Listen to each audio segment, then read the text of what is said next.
Here on day 6, the final day of the 2023 iQFOiL Youth and Junior World Championships. Today we have the medal races, the final day where we will be determining our world championships, our world champion. And joining me here in the booth on the last day today, we have Alistair Masters. How's it going, mate? Yeah, really looking forward to it. It's been great out on the water all week.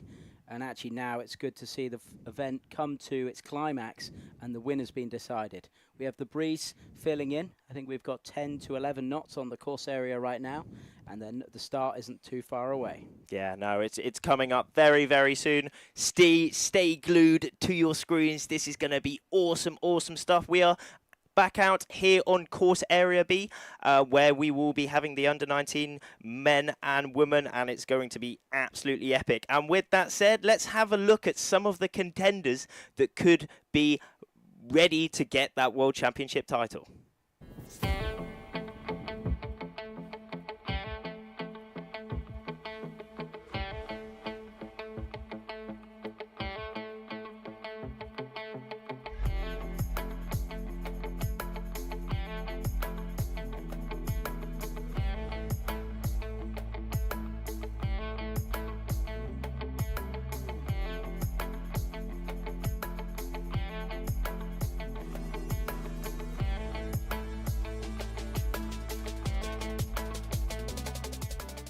Third place, semifinals. What's the plan? To give it my all and have fun. And what can we expect from you? You're gonna be on top of the podium today? Hopefully, yes. I will try and say my best and see how far that takes me. Awesome. And are you nervous? Excited? How do you feel for with the races coming up to you? I would say a little bit of both, but I'm most excited. It's fun, and I think third position is a good position to come in the medal race. And will you beat your teammate, Tuva? Hopefully, but she's quite good, so we will have to see. Okay, thank you so much. Thank you. All right, Carola, currently in second place. Plan for today? Going on to the top podium? Yeah, I hope so. And we are currently waiting for the wind to kick in, and hopefully it will. And we will do the medal races, and I hope to win.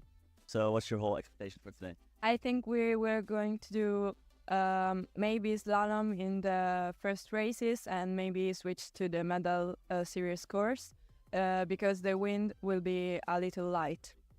Awesome, thanks so much. Thank you. First place, scared to lose it? I don't look at it as a first place anymore. I look at it as more a third position because that's what the worst I can get, but hopefully I will come back to my first position. And you're directly placed for the final. Does this feel like this gives you an advantage? Of course, now I don't need to be scared of losing the podium, but as well it's a little shitty to be leading with 14 points and then lose the gold medal, but it is how it is. It's the medal race, it's half of the IQ game, so just gotta deal with it. And you're nervous? Of course, everyone is, but if you accept it, it's fine, and I accepted it, so ready to give it my all and do my best. Awesome. And if Maya beats you, will she still be your teammate? No, she will get away. She's not allowed to train with me anymore. Maya consider this as a warning. Awesome, thank you so much. In first place, what's the plan for today? Today we're going to do the marathon, the medal races. We're waiting that the wind kick in more strongly because we want to do also the upwind course. Otherwise, we will do the slalom. And what do you hope to do? The medal race course? I hope to do the one with the upwind because it's more strategical. We have to think about more factors of the wind. Freddy, right behind you, same points, doesn't matter today. You're gonna beat him? Yeah, I try to do my best. I know that he wants to win 100%, but I will do my best to beat him and beat the other guys. Yeah, awesome. Good luck today. Thank you. Freddy, medal race day. What's the plan?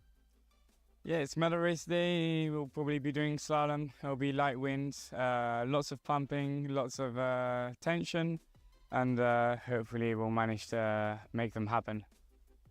Yesterday you dropped back one spot, second place, not directly into the final, but you're in the semi-final. Plan for today? You're gonna be on top? Yeah, hopefully I'll manage to pass the semi-finals. That's the plan, and then try to win the final. I've dropped back a position. We're both tied points, me and Leonardo. Hopefully everything goes to plan. We'll manage to go through to the final and try to take it home. All right, good luck today. Thank you very much. Third place at the moment. End of the day, what's it gonna be?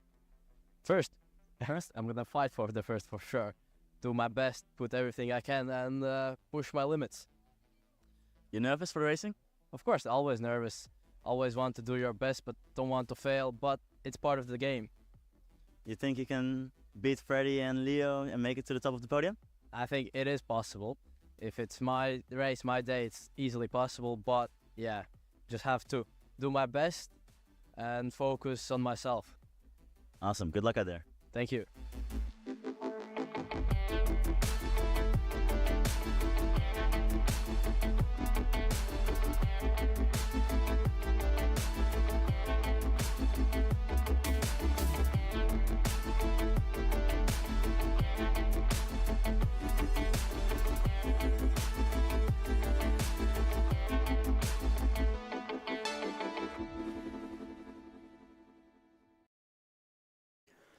The pressure really, really is on today. I mean, we saw a lot of those riders, a lot of them getting into that mental state ready for these races.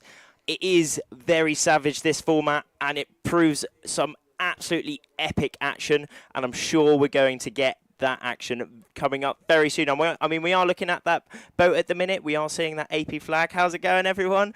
We're on the screen in there. Jordan Valley, yeah, lad. No, we're really excited. We are really excited for what's coming up today. Yeah, no, it's going to be a tough day. It's been a long day of waiting so far, but that's what this week's been about.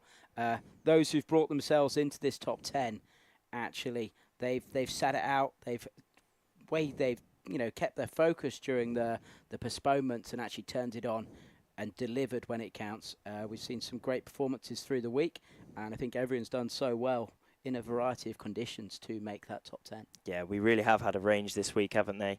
And all these riders, having had that range, this has really established this top 10 here at the World Championships.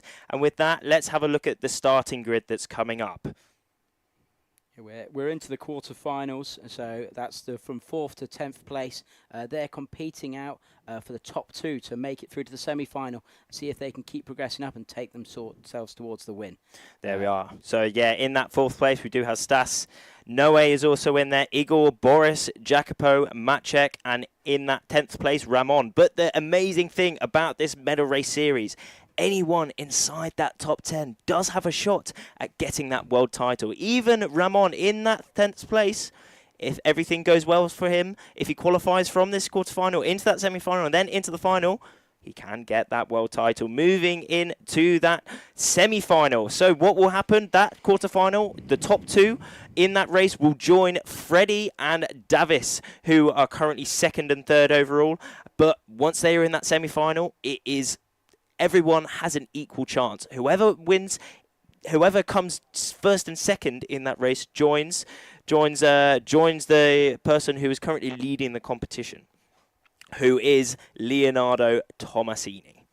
He's had a dominant week so far. Both him and Feddy, they've shared a lot of first places. I think they're only separated by 12 places for Leonardo so far this week and 11 for Feddy. So it's been unbelievably tight, but those two, whoever the 2 qualifiers are from the semi-finals, they will make it through to the final to battle for all and take the title. No, that's it. And moving into the girls, into this quarterfinal.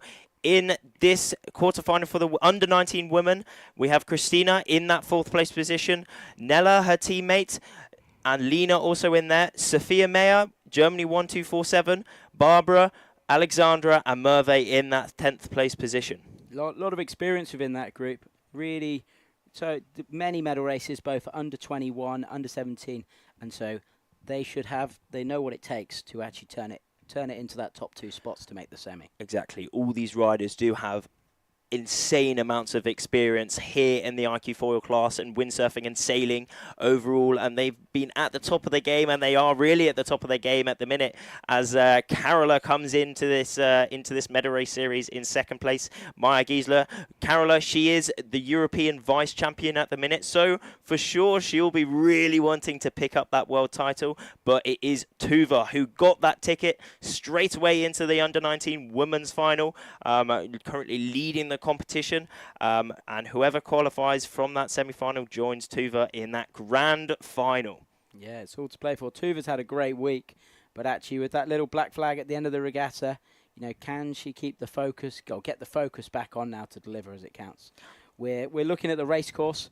We're seeing the sailors foiling around. You know, Fedi's just doing a time on distance to the line in the yellow bib. So there'll be a lot of guys, those in the semi-final and the final are waiting right now. They're trying to stay calm, but also be ready to go when called upon. Certainly, as we look at those live conditions out on course, Area 2 here in the Bay of Cadiz, we have around 7 knots. It's super light winds out here, under 10 knots, as we see one of those riders really pumping up onto that foil. I mean, it's still quite wavy out there, isn't it, Ali? I mean, we can see in this angle, it doesn't look, it looks fairly flat, but you were out on the water this week. How wavy is it out there? Yeah, Cadiz is pretty closely exposed onto the Atlantic, and the swell's been pumping all week.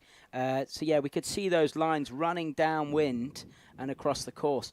And actually what you'll find, it's affecting how the sailors can get on the foil, and they're pumping thereafter. So it'll mix it up on the downwind, so they'll really need to be foiling out, okay? Yeah, no, that's it. It is really extremely technical conditions all throughout the week, actually. We've had extremely technical conditions. We have gusty, shifty, super light winds as we're coming up to the last minute of this under-19 men's group. Yeah, so we're now into it. All the sailors, those guys in this quarterfinal, they've already disappeared through the left of the screen as we can see it, out to the pre-start zone, and they're looking to come in and jibe, timing it, setting up their time and distance to approach the line, hitting it at full speed, but being as close to the line as possible, but avoiding that black flag. Yeah, I mean, the black flag does mean if you are over that start line within that last minute, unfortunately, you are binned out of that race. But in these extremely tricky conditions, it is extremely hard to get that start perfect, because if you get a head start in that start, you win a start, you put yourself in a really, really good position for the rest of the race, especially in this slalom course. We are running the slalom course, so it will be a first reach, it's then a downwind, and then followed by the 2 final reaches towards the finish. But coming up into the last 20 seconds, coming into the last 10 seconds, here we have the 4th to 7th overall coming towards this start. Down that bottom end, it looks like one of the Polish riders have a very, very good start down that bottom end. Coming up to this last, where is that gun? Where is that flag going down? Yeah, another black flag there. They'd pulled out, you know, the guys have had pull back, rein back the speed. Who was the closest? Oh, it did look Stas, Poland 7-7. He did look like a very eager rider down that bottom end. They were all started down that bottom end, which was very interesting, actually. Throughout this competition, we have seen some of the leaders usually starting down that bottom end. What does that allow, Ali? Yeah, so the race committee are trying to set the race up to give everyone a really good opportunity to get across the line. And by having that pin end a little bit forward, we can't see the timings on the screen. Oh, that looks extremely core blimey. There, I mean, from our angle there, it did look like Poland 1's not looking like in a good position right now. I mean, look Maciek might have just been a little bit too keen, but depending on the timing, we'll see how many other people have been pulled out. Oh, that's going to be extreme. As I was talking about the start line position, the pin end is quite forward, and it gives everyone the chance to get a bit of clean wind, but it also means that bottom of the course is a little bit closer to the first mark, and the sailors not only trying to be out in front, they're trying to cut down their distance. No, that's it. I mean, as we're seeing here on the boat, this is Igor at the minute. Will he have been over the start? We will find out very, very soon once we get confirmation. Oh, but not a great start for these for this quarterfinal for the under-19 men. Unfortunately, some people were over that start, so that will be the end of their medal race series. We don't know how many people was over, but it looked like a fair few of them were fairly keen. Yeah, tricky. But actually, when you qualify into this medal race, it is all about today's race, and you have to forget how you qualified in. It doesn't matter if you're a 4-4-50. If you don't get the start right in this race, it's over. So especially we'll see those guys who've qualified in 7, 8, 9, 10.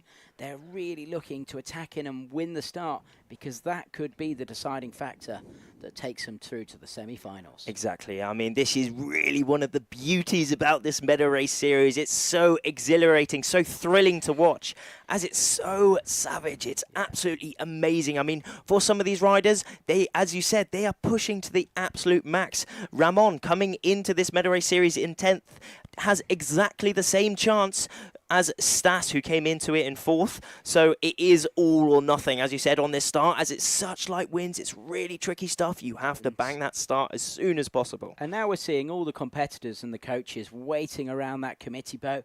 We know the race crew, they'll have been filming the start, and now they'll be reviewing it on the iPads, going through on the screens, pulling people out frame by frame, trying to find who was over on the gun and make sure they get everyone. So it might be 1 or 2 minutes to get this process right, but we need to make sure the right people are in the race going forward. Exactly, for sure. I mean, if we can look at that committee boat a little close up, the dude in the red, Emilio, again, he is not gaming on his iPad. He is looking at the start again. He's looking at that start, just making really sure who was over that line. As it was a black flag, it was a general recall. Whoever they can make out who was over that start line before the 0 is unfortunately out of the race. And once they've worked it out, they will be putting those numbers on the blackboard, on that black chalkboard. Yeah. The names will be down, and those guys won't be able to compete, unfortunately. It's going to be the end of their competition for them, but, I mean, it's all or nothing as Stas comes to that board. He was maybe one of the really eager ones, standing out a little bit. He will see, we'll see some numbers coming up on that board. Oh, didn't quite spy it. Stas putting in, and that looks like a bit of an angry pump. There's some real frustration there. May have just got caught out. Nothing official, but he looks like he's lost it from 4th after a great week. You know, didn't manage to execute it this time, but I believe he has another year. So we'll see where he takes it, and obviously a really good performance at the under-21s too. Stas has had a very good week. We do have to say he's put in a great effort. He's been at those Lycra ceremonies each day. Oh, I feel so bad for Stas. Unlucky, mate. You will get it next time. I mean, this is really, really the thing about these medal races. It's so thrilling. These riders have to push so hard, but I mean, that's racing. It is at the top of their racings. This is the World Championships where we are establishing the best in the world. Yeah, it's a World Championships. You know, it's all about taking the title. It's everything for the win right now. But we're also preparing these sailors. You know, this is the same course they will use at the Olympic Games, and that is what many of them will be working towards. Yeah. As we can see on the screen, we've got the start. It's obviously an SD3 course for those who've done some iQFOiL racing before, but they're going to start on starboard tack, and then they're going to approach Mark 1, and they're going to be straight downwind. It's going to be 2 jibes on that downwind as they're going to hook again round to the right to the final reach mark. It's going to be a real tight jibe at that final mark, and then they're going to be going back with speed to the finish. With about 7 knots of wind on the course right now, Rafa. Yeah. How much pumping are we probably going to see in this race? I think, well, these guys, they're going to be pumping as much as they can throughout the course as we're looking at Stas. Going back to his teammates on the boat, back to his coach, he is absolutely... Yeah. Oh, no, that's Poland 1 as well. That's actually Maciek. It looks as if, unfortunately, maybe... Well, he's not happy. Again, nothing official quite yet who was over that start line, but we do have some... Okay, we do have some confirmation of who was over that start. So, yes, as we're looking at Maciek here, Poland 1, unfortunately, he is out of the quarterfinal, going over that start. Also, Stas, we did see Stas, Polish teammate as well. He was not happy as well. He was over that start line, so he will be out. And also, Boris Shaw, unfortunately, he was over as well. He was really trying. He is the under-21 vice champion at the minute. So a really, really unfortunate start for him there. But that has allowed the rest of those 4 to 10 to really bring, really have a good chance of getting higher up those rankings. Yeah, no, really, really difficult for those 3 guys who are black flagged, thrown out of the race. But actually, You know, the Polish have had a phenomenal week. They've got a lot of guys in the medal races, both in the under-19 and under-17. It's been really impressive, and it showed how much the training over the last year they've done through the winter in Cadiz, as they call it, their home and their winter training base, how much it's paid off. Obviously, Boris as well, you know, shame for him. Spent a lot of time with him, coached him a lot, we sailed with him a lot, so gutted for him. But we know for Boris, this is all, you know, it's part of the bigger picture. He's been really working on his starts, and one of the big things today was that he was going to go for it. It wasn't about him being conservative, playing safe. He was really looking to deliver on the start and get it right this time. Exactly. Boris coming into this last day in 7th place, unfortunately. But that is it. I mean, the beauty of this, we have 4 to 10th. Overall, they have the equal chance of getting, they have an absolutely equal chance of getting that world title, you know. Yeah, it's so hard. But also, those guys have still got results in the top 10. Yeah. Stas will be 8th. For sure. Boris will be 9th, and Maciek will be 10th, and they are still amazing results to be proud of. Certainly and actually are. now, as we look on the screen, we're back into sequence. We certainly are straight back into sequence. We are seeing those flags on the boat. That big white one, it's actually grey, but that means it is slalom as that black flag goes up on the boat. The black flag does mean if you are over that start line, you are binned out of the race. You were disqualified, as we saw in that first race, unfortunately. But here are the rest of the riders. The rest of the riders in this quarterfinal, we have Noé, France, 38. We also have Jacopo Giavoli, Italy, 3.45. Ramon Vilonga, España, 3.97. And then also Igor as well, Poland 30 in so that. we've only got 4, and there's 2 that goes through. So it could be really interesting. And what we're noticing right now, so the wind is light. You know, it looks like it's maybe really dropped down, but these guys, I'm sure they're going to be charging it on the forward as they come down. The wind just might be not so good and stretching towards Porto Sherry away from the course area. So they're trying to stay very close to the committee boat and actually keeping their run-up distance short so they can make sure they hit the line on time. We have 1 minute to go into the final countdown. We're just waiting for them to come back. That's it. We are looking at the comments, though, so do bring in the comments. Get who you supporting in the under-19 at the minute. We are concentrating on those under-19. Hi, hey, how's it going? How's it going, everyone? Little strong. Got some Polish supporters in the house. French supporters. We got some British supporters. Unfortunately, Boris is out at this start. French, Polish. How's it going, everyone?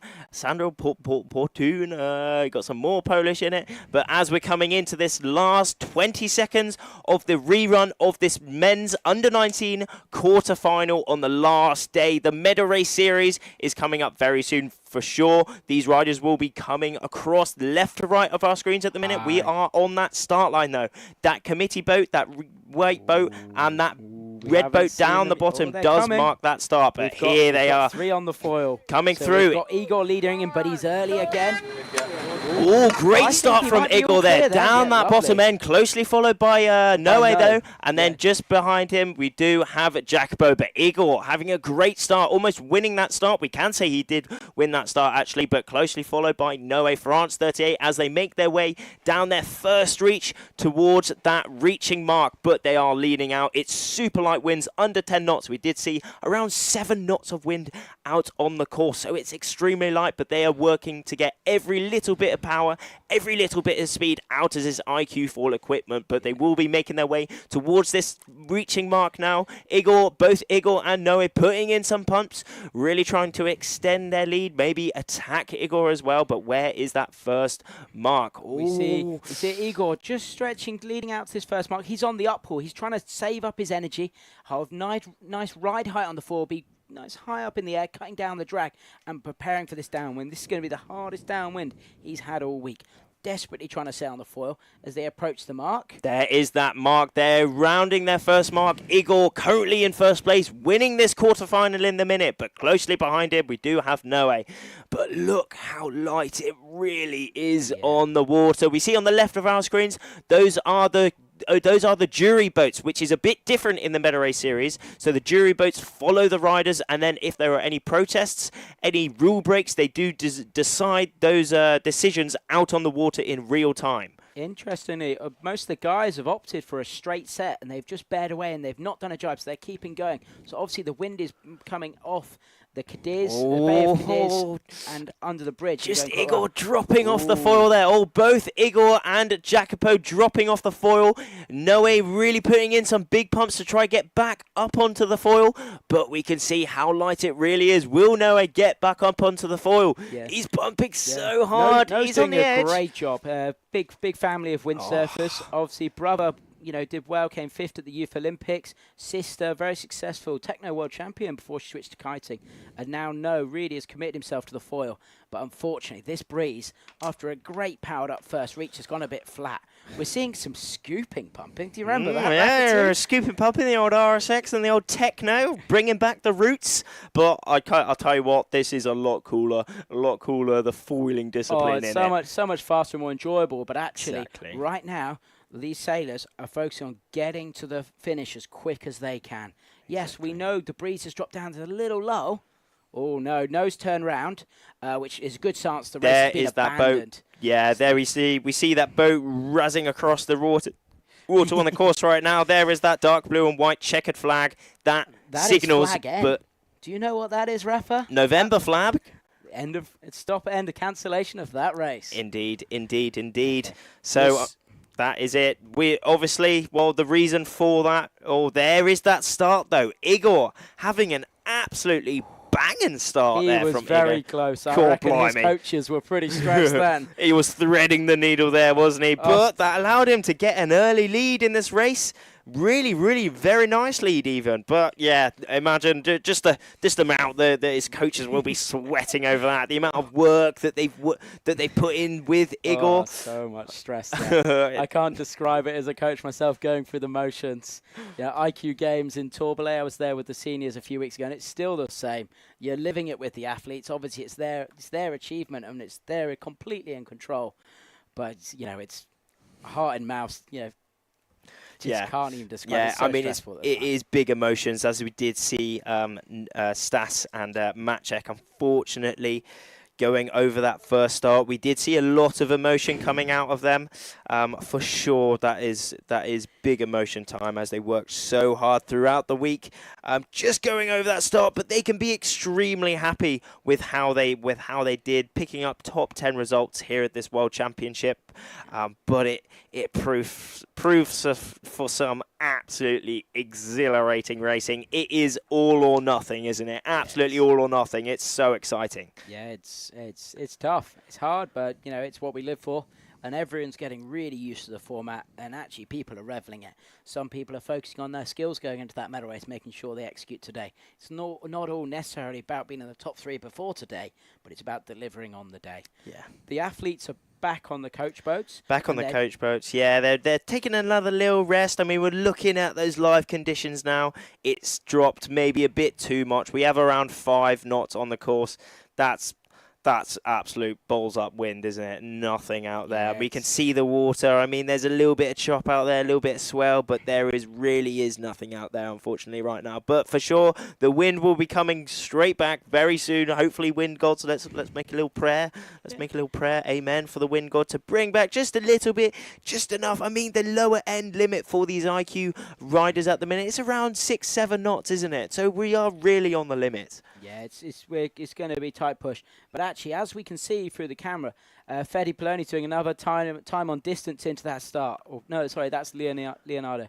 The Italians have been looking at practicing their starts all day, every day while we've been on the water.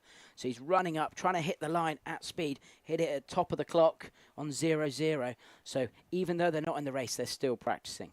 I think one thing to note, probably for everyone watching, even though that race was abandoned, those people who were previously black flagged are still black flagged. Exactly. So there's no saving our Boris. Yeah, unfortunately it's so. not happening today. No Boris, no Stas, no Maciek, unfortunately. We did have that abandoned, but yes, as we said, those previous riders are out. So we still will be having just the 4 riders in this quarterfinal coming up. But oh, there we are. How's it going, everyone? We're back in the studio watching. We are currently on the beach. The beach in we're kind of like that's so it. we're just downwind. So as you look at this shot right now, we're actually down base by the hotels. Exactly. That's where we're like on the right. That you see that farthest right building. We're about there. So we've got a sick view. We've got a great view for all the connections out here on course area B. The A course is a bit further up, which is where the under-17 men and women will be doing their racing. But we are concentrating on the under-19 men and women for their medal races, where we will be determining our world champions. Yeah. I think the breeze is coming back. I think that's clear to see. Yeah. We're seeing Sophie Meyer just come through the line doing a bit of a warm-up. That actually the riders are back foiling. So hopefully this wind re-establishes across the course. Yeah. So we can get some good, clean racing in. Yeah, I mean, we're seeing a bit of fluttering from that AP flag there, that postponement, the red and white. It's fluttering quite a lot, isn't it? I mean, these flags, they flutter in almost no wind, to be perfectly honest. But it does look, well, at least there's a little bit of something. But the telltale sign is that a lot of these IQ riders are now foiling, showing that we can race, as Freddie Poloni has another little practice start going across the screen there, doing some mega pumping, trying to get through that line.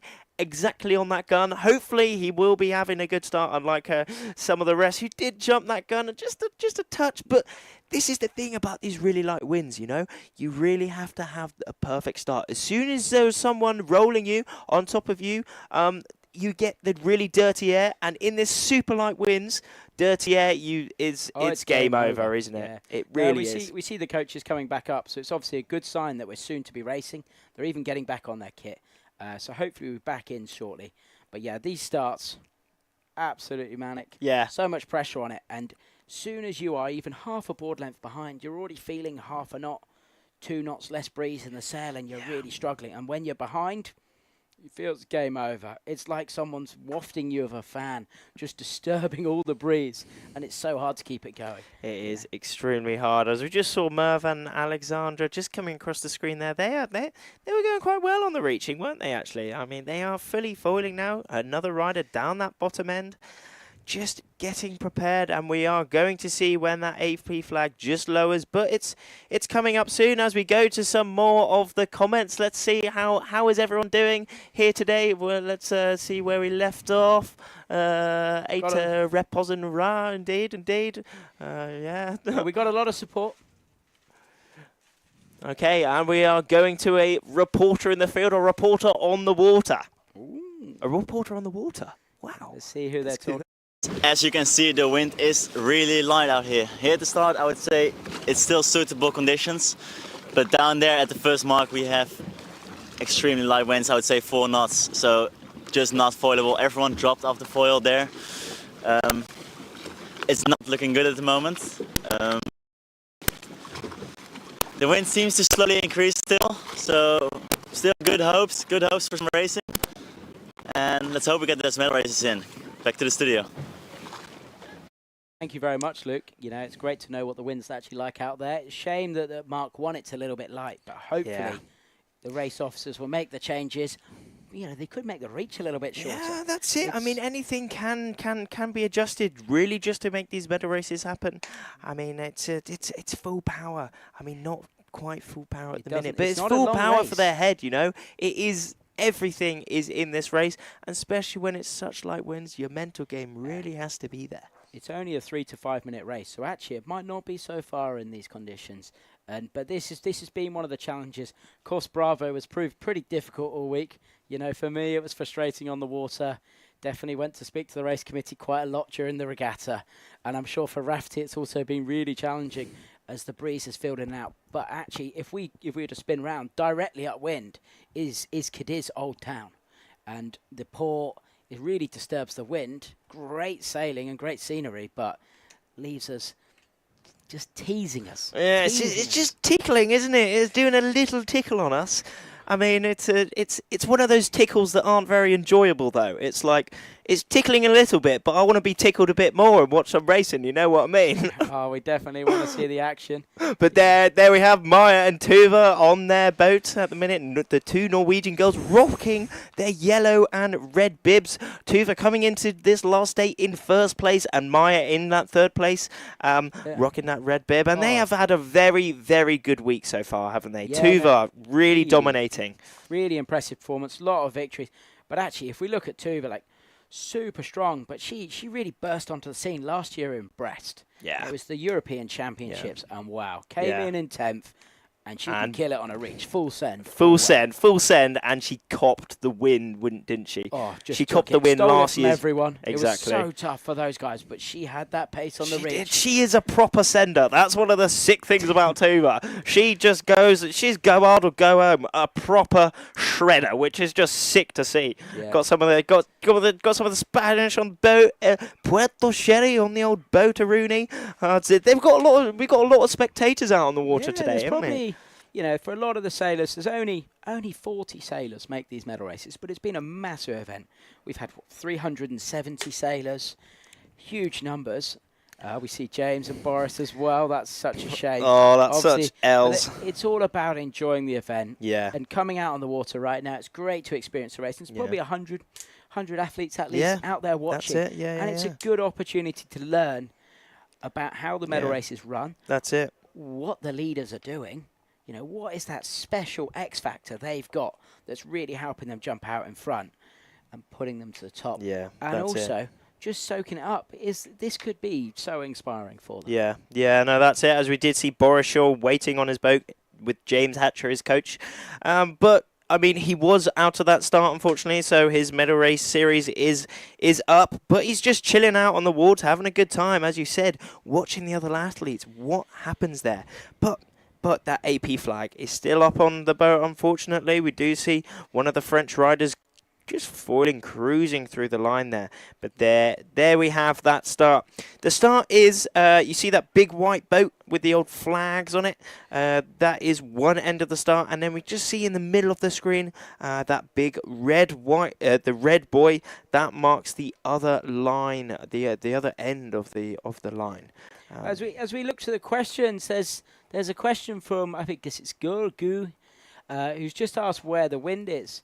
You know, Cadiz has three main breezes really. We have the Poniente from the west, we have the Levante from the east. We haven't seen that this time, but we also have a lot of light sea breezes. Exactly, and that's exactly what we saw yesterday as well. I mean, in the morning it was really like grumpy weather, wasn't it? Miserable. But then as soon as the cloud dispersed and the sun came out, we did see a really nice, pleasant sea breeze come through, didn't we? Yeah, burnt through the cloud cover.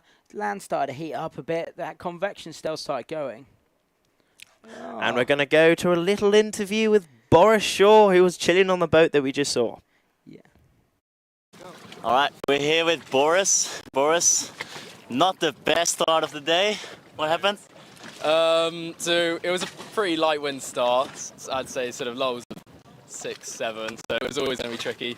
Unfortunately, a bit punchy on the line, and me along with 2 Polish were over, which isn't exactly ideal. No, because basically that's a black flag disqualification. Yeah.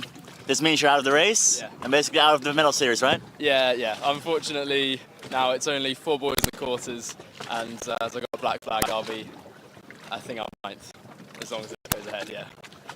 All right, well, at least you tried. You had a good under 21 Worlds earlier this year. This time, not so much luck. No. Off to the next one? Yeah, we've got the Youth Sailing Worlds in Brazil, so that's the next one we're sort of working towards, and we try to improve here with speed and stuff, so hopefully we've done that. Yeah. Awesome, good luck there. Cool, thank you. Great to hear the thoughts of Boris Shaw there. I mean, his spirits were still they weren't in the bottom, were they? But there is that start where we see who was over down that bottom end. Down the bottom it's end. Really hard. You're trying to hit the line on gun, but you're also trying to slow down. And actually, we see Maciek is over pretty early. You know, he's tried to slow down, but fired the nose up in the air and he's pinged forward. And actually, Stas has just got a bit keen, and he could have held back. As that top board, it's not the end of the world. You don't have to roll every instant. Those opportunities are still going to come. But yeah, no, it's good to hear from Boris. Really, really tough, but I'm glad he's positive still.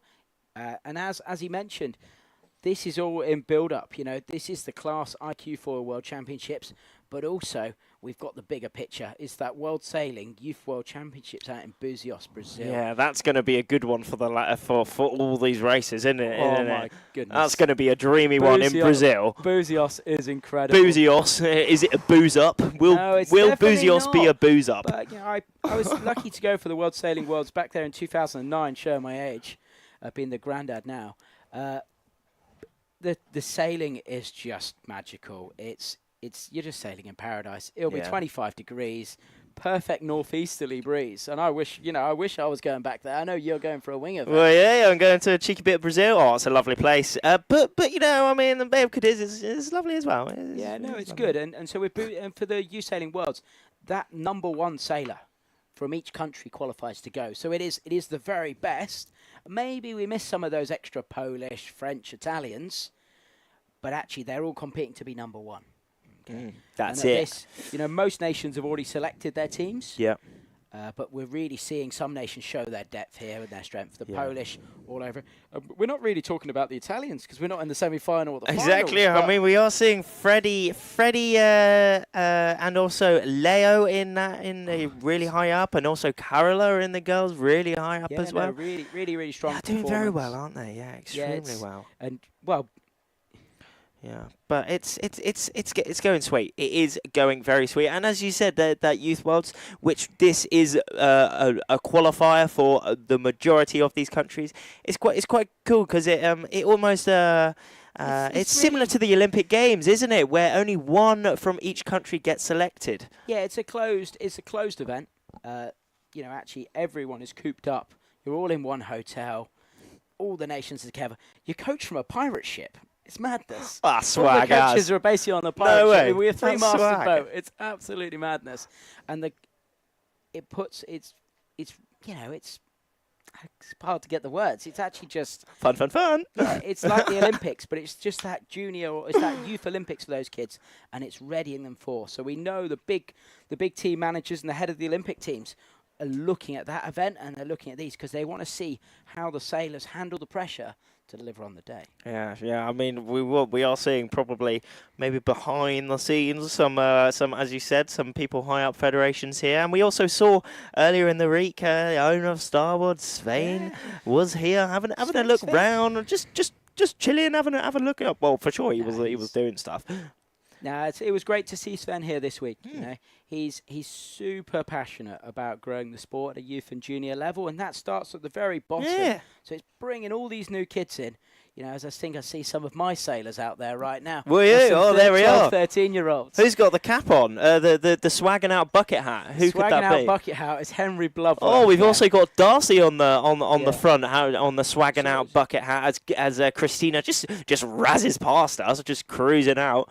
God, they're almost sinking that boat, aren't they? Yeah, but it's good. It's good for everyone to get out there and experience it. And Sven wants to be here and part of that. And he's been here chatting to coaches, chatting to the iQFOiL class team, and also some of the athletes, talking about what's next, how we're going to grow it more. Yeah. Because actually, the Europeans are Emblem in France next year. It's We want 500. Oh, God blimey. I mean, we saw earlier in the year the European iQFOiL Youth and Junior European Championships in Torbole. There was over, what was it, 423. Yeah, exactly. Wow. Just imagine 423.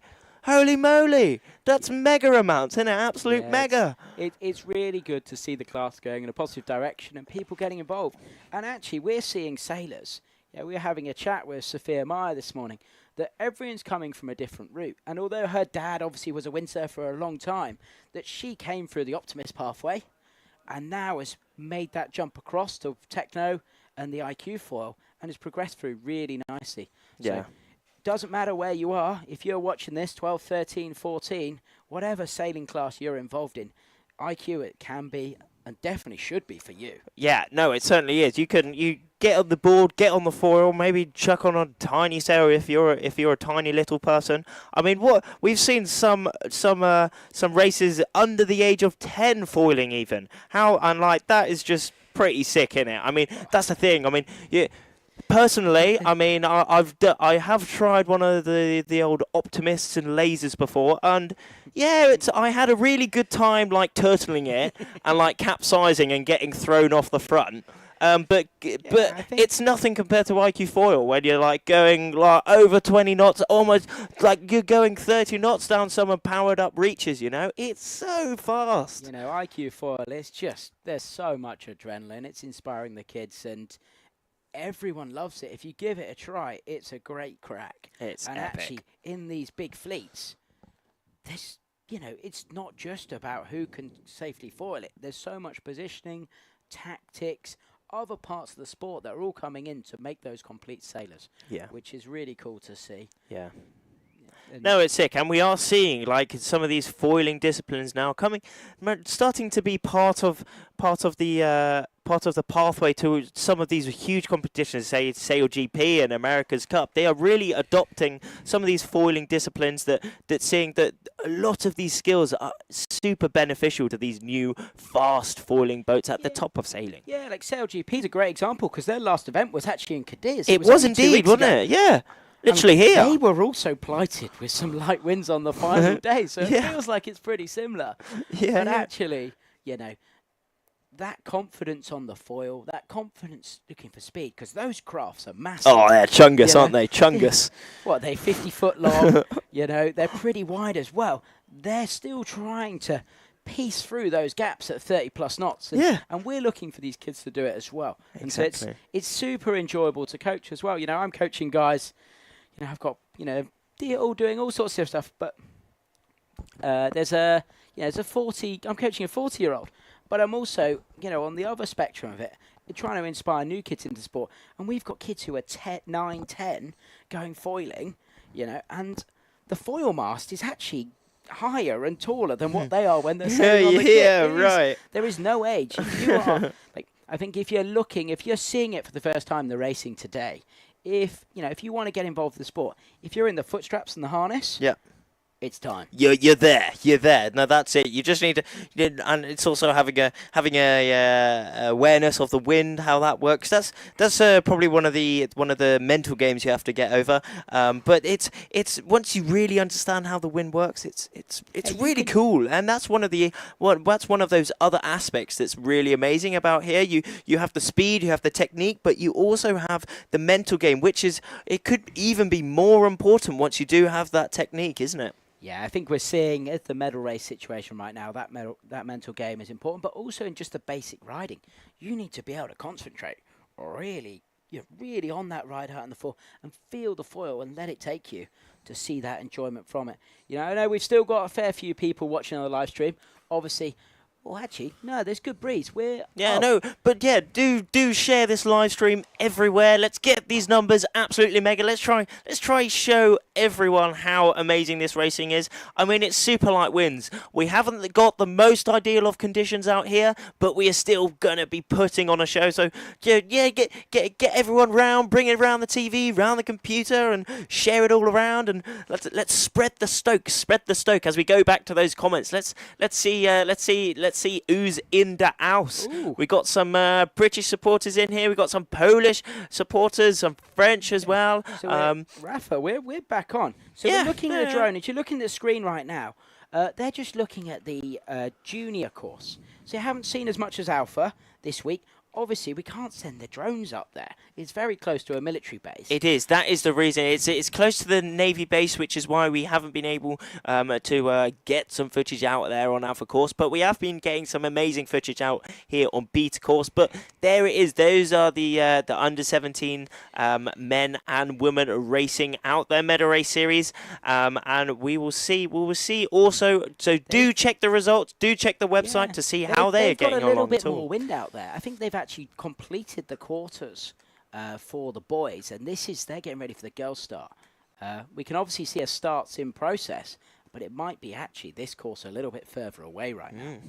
No, that's it. I mean, that's the thing. I mean, these courses are fairly different around. They're quite in different positions. So we are getting different conditions out there. But as we look at this junior course, they're not actually racing. All those guys are waiting by the boat because it's so important to have their watches set And that's a perfect time to take us into that final minute for this next men's quarter-final. No, so we're going to get back on it. Drones navigating across. And they will be ready into the racing very shortly. But that is so out there on Alpha course. They are starting to get ready, but we are also starting to get ready out here on the Bravo course. We are looking like we could be into this last minute now. Remember, this is the under-19 men's quarter-final. We only have 4 riders in this race. That's another view of the under-17s, but I think the under-19s might be starting soon as well. Yeah, we lost a little bit of coverage, but they were coming in with good speed. Actually, there we are, like back to that under-19. There we are. They're slowing up. Noah's down the bottom, followed by Roman a bit further up, but actually he's checking speed. We don't have the timers, but it's not that far It's coming. away. You can see how close they're all bunching up. It's coming very close at the minute. It's no way down the bottom end. And that's the gun. Oh. Very close. And it is another general recall. Someone was over that start line. Question is it 1 or 2? It looks like the French guy, No Garando, he's got a little bit eager there. He might have thrown it all away. Yeah, I mean, nothing official quite yet, but we can make speculations. Who do you think it was? There we go, back to that replay on the... Oh, no, that's not replay, that's just live. We are seeing that general recall flag up on the boat, the dark blue and the yellow. That means someone was over that start. We go to that replay again. It's devastating. You see, he just pulled the trigger a little bit too early. Just a touch. Are they trying to check and kill their speed, or are they trying to pump into it? It is really split seconds, though, isn't it? We couldn't see the mark down there, but that's probably a good thing as well. Yeah. But yeah, Noah just pulled the trigger a little bit too early. Maybe, actually he had a good race in the last one. He wasn't leading to Mark 1. Maybe he wasn't feeling that confident, or he was really prioritising being at Mark 1 first. Yeah, no, that's it. I mean, we did see in those races before, we've now had, this is the second general recall for that under-19 men's fleet for the quarter-final of this Meta Race series. And again, we have another general recall. These riders are pushing that line extremely hard, and unfortunately some of them are pushing a little too much, meaning that we had only four in that quarter-final. So we are going to see who was over that start line again, and we're going to have even less in this rerun of the quarter-final. Leaders was only 3 now, so actually 2 going through, one kicked out. Well, I mean, there might even be more than one who was over that start line. You never know. It looked extremely close. Yeah, Jacopo and Igor were Jacopo and Ramon were close. Very close, but we close enough for a black flag. Yeah, I mean, but we will have confirmation very soon. Will we have it? Not quite yet. But we do see Emilio looking at his iPad again. Remember, Emilio is not gaming. He is looking at the start line. Who was over that start? As we got one of these coaches having a little bit of a natter, a little bit of a. What do you think? You're a coach yourself. What do you think he's saying? Well, yeah, it's just the French guy that's being called over, and it's so easy as a coach. I am definitely someone who does it to maybe get frustrated, to really be living it, and actually maybe just having a chat with the race off. So wanting a little bit of clarification, maybe on a mark positioning, maybe on a call, maybe on some timings. Because with the speed of sound, actually, the coaches aren't always on the same timing as the athletes. We're 100, 200 metres downwind, and when we hear the horn, it's quite a bit delayed. So we might think our athlete is all clear on the timings that we've got, but we might be completely wrong. Yeah, and we just got confirmation that Noé Garando is unfortunately out of the quarterfinal. He jumped that gun. He was over the start. He will be devastated, but that is really how hard they have to push in this quarterfinal. We now have three remaining. Well, we have 4 riders who is out of that, so we now only have 3 remaining. But it shows how savage it is. But they have to be really at the top of their game. This is racing. This is at the top level of racing. This is the differences. Split seconds is the differences between getting a shot at that world championship title or being out of the race. As we see Noé Garando just getting up foiling for sure. He will be not very happy right now, but still foiling around for sure. That will hopefully get a bit of a release, a bit of freeness from the pressure. That is another thing. Once they are out of this race, just the insane amounts of pressure that is lifted off their heads, lifted off their body, and now for sure Noe will just be cruising around, having a good time. He'll be a bit crushed from it. Hopefully he has a bit of fun. But yeah, he'll be on the way home. And like for many, the ribs are already out the water. He'll be back. He'll be trying to pack up as quick as possible because some of those coaches have got a big drive tonight. Driving back to wherever they're going in France and across Central Europe.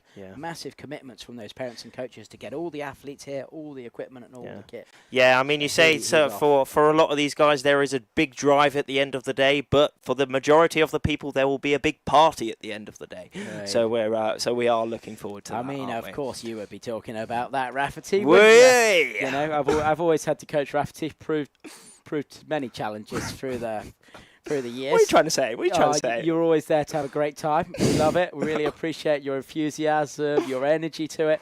But yeah, the party was definitely a factor, and yeah, some of the kids will have good time tonight. Yeah, but we are going back into sequence for this under-19 men's quarterfinal. Remember, this is take 3, isn't it? We only have 3 riders remaining. We have Jacopo Giavioli in Italy, 3-4-5. We also have Igor Lewinsky, Poland 30. And then finishing with that finishing off that 3 in this quarterfinal, we have Ramon Vilonga, España, 3-9-7. He's done a great job. You never know. Like that final day of the regatta yesterday, we got a load of great races in. It was tough slalom, but some great races. He's pulled it out. He's got himself in the top 10. Yeah. And now it's even better. Yeah, exactly. He's got a guaranteed, let's do the quick maths, 7th? Sixth. He's got a guaranteed 6th already. So suddenly, maybe have been in 13-14 going into yesterday. Now he's got a top 6 of this event. We'd be really happy. And the Spanish, growing fleet, really, really impressive in the juniors. Actually, they're really starting to deliver at this youth level. Yeah, and all following along from, led by their new young idol, Nacho. There we are. He's doing incredibly well in the seniors now. Yeah, he really was last year. He was in the youths, and he's gone straight into the seniors. And he's the medal race king. Well. He's really good in the slalom, and actually, the Spanish Olympic team have been training all week with the Americans, but every day he's been out on the rib post racing or post his own training to out and support those Spanish athletes. And it'd be really nice to see him parting on some of his knowledge. Yeah, actually, he's done these races. Exactly. It's so easy for me as a coach. I can be critical, I can comment, but I'm not racing and I haven't got it. But Nacho being out there, he has that real world experience and he can really relate to the athletes. bank of experience, isn't it? Especially now. Obviously, the sailors have sailed away from the start line. We've got 1 minute to go. They're going to be choosing their jibe. Yeah, this is really well. I mean, the pre-start routine happens way before that 3-minute warning. They find where they want to start on that line. They decide where they want to go on the course, their positioning, but it all changes throughout this last 3 minutes, and we are now in the last minute where they will be really trying to establish their position, establish how they are going to hit that line. Bang on that gun as we're looking directly down that start at the minute, that big white boat. If you can see the orange flag, that does mark the other, and we have that red boat down the bottom. But all these riders, both Jacopo, Igor, and Ramon, now foiling, making their way to the start. Not long to go now, around 10 seconds to go to this start. So we see Ramon on the bottom, Jacopo middle, Igor top. Who is the closest and what's going to be that best position for the start? Yeah. You can certainly see the winds increase. Jacopo's pulled the trigger early. Powering up. Amazing start by Jacopo. All clear. I did hear, and Jacopo in the middle, really having the best start at the minute. But Ramon just behind him, he is putting in some big energy. This is where he really establishes this is the position, and he's pumping extremely hard. Maybe he is even under rolling Jacopo there. We know how fast Jacopo really is, but Ramon is still pumping, really trying to push out from him. He's in the wing wash of Jacopo. We're going back to that. He's in that dirty wind, and so he's really pushed it hard, and now he's tried to disappear off downwind to go and get some clean wind himself and see if he can come back in an approach. Interesting, Igor from the top. Top was obviously paid. They were going for the pin in the previous starts. but it's looking like top was good, and Jacopo's going to lead at Mark 1. Oh, here is that Mark 1 rounding, but yes, as you said, Jacopo leading, and in that second place, Ramon, but really closely behind. Just behind him, we have Igor, Poland 30. Igor putting in some pumps now, really trying to roll at Ramon there, and Igor deciding to jibe out early. Interesting that's stuff. The winning move. You know, all week so far on this Bravo course, we've seen it good to jibe early away. So he's separated from himself from the fleet. You know, they were all so close. They were probably only 15 metres apart. But by splitting from the group, he's created some separation, and that opportunity, maybe the breeze is going to allow him to come down. It looks like he's in good power. Okay, and he's already going downwind. Jacopo looks a bit underpowered. He does, Still doesn't trying he? to find the flight on the foil before he can sit into that harness and bear it away and go. It's going to be very interesting where they cross. Remember, they are on their downwind at the minute. This is where the tactical decisions really make a difference. I mean, at this angle that we're looking at, it's looking like maybe Igor is he is looking very good, but it's going to be extremely interesting where they cross. Remember, at this angle, you can't quite see where they are down the course. Remember, it's tricky, but I mean, from the looks of things, Igor having a very good first leg. Remember, he did actually decide to jibe off a bit earlier. Maybe that was the strat of the day as Igor puts in his jibe. Where are the others going to put in their jibes? Ramon also putting it in, and it looks as if Igor might have made the correct decision. Yeah, and he's gone round. There is that bottom mark. And that showed the power of that crazy pumping stick. Oh, it's going to be very interesting between the second and third, between Ramon. Oh, unfortunately, Ramon slightly under the ley line. Just underlaid it and making his way around that, but just dropping off the foil. Oh, that locks in. One there. You know, I think that's really, really tough. We're obviously going to approach them into this final mark now, and they're going to jibe round, but we're looking to be clean, stay on the foil, because 1 and 2, Igor and Jacopo, going to make it through to the final. What a whoa. I mean, anything can happen at the minute. Let's have a look at Jacopo's jibe. Igor did make a safe jibe, and Jacopo as well, having a safe jibe, still pumping to keep the flow over that foil, trying to keep the power in the sail. But Igor, what a move from Igor at that early stage in the race, jibing off earlier and then allowing him to take the win in this under-19 men's quarter-final, closely followed by Jacopo Giavoli in that second place position, and then Ramon in that third. What a competition from Ramon there, isn't it? Yeah, no, it's great. Igor took the high five, and he's already on the way back upwind. That isn't it for these guys. Now it's all about preparing for the semi-final. I'm not sure you should be jumping your foil. Don't recommend. Oh, a bit of fun, bit of fun. Got to have a bit of fun and a bit of release, but also we want that kit to be working perfectly in this final. So quarter-final. That's so he's on his way back. Back to the replay of that race. It looked like from the early on, Jacopo definitely winning that start, and Ramon really putting in some mega pumping stints to take that second place. But Igor was really in that third place position. There was a big gap between that second and third place. We saw some really smart sailing from Jacopo there. Like, actually, he won the start. Yeah. He has the best start. He leads into Mark 1. And all he has to do is be in the top 2.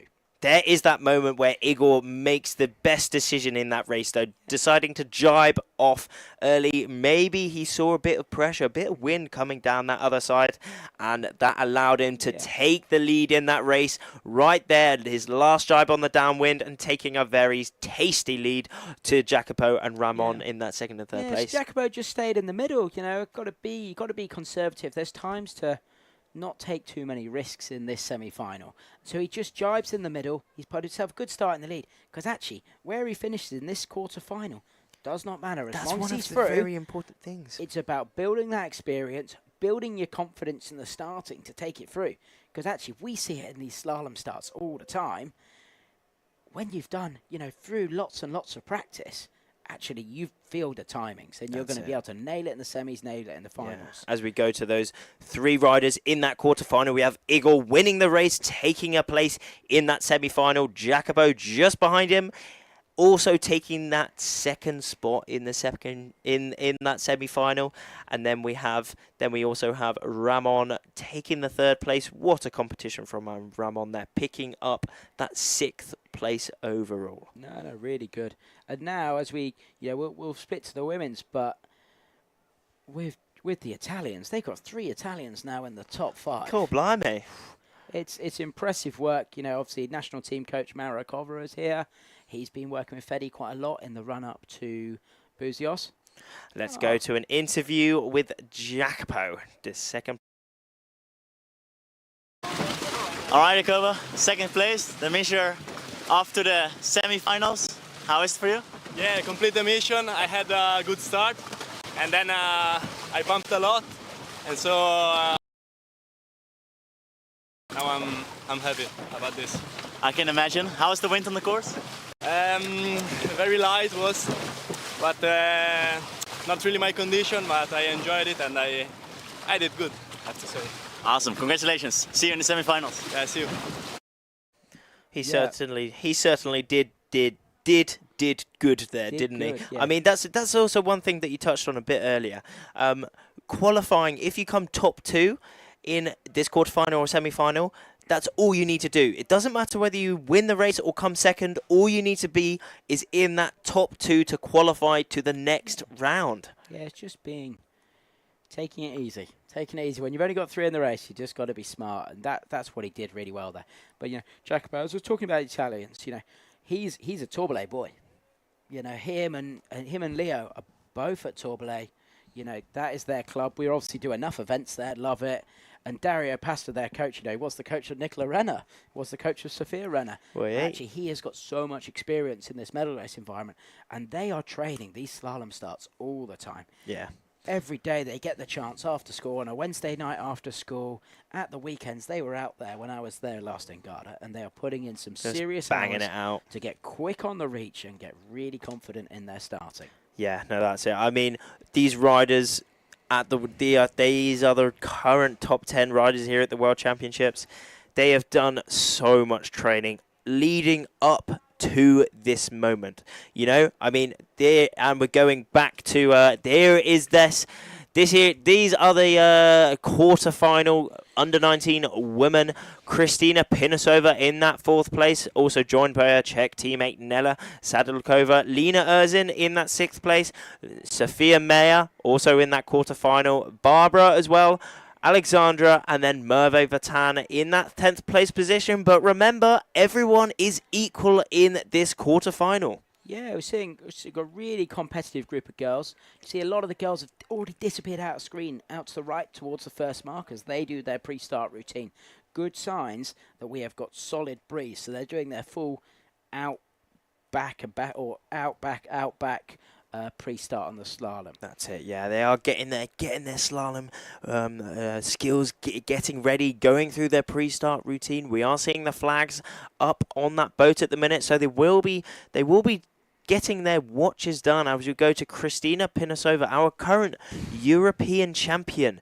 So she will be really wanting to qualify into that semi-final from the quarterfinal. Really strong. Kristina, absolute killer, especially when it's windy.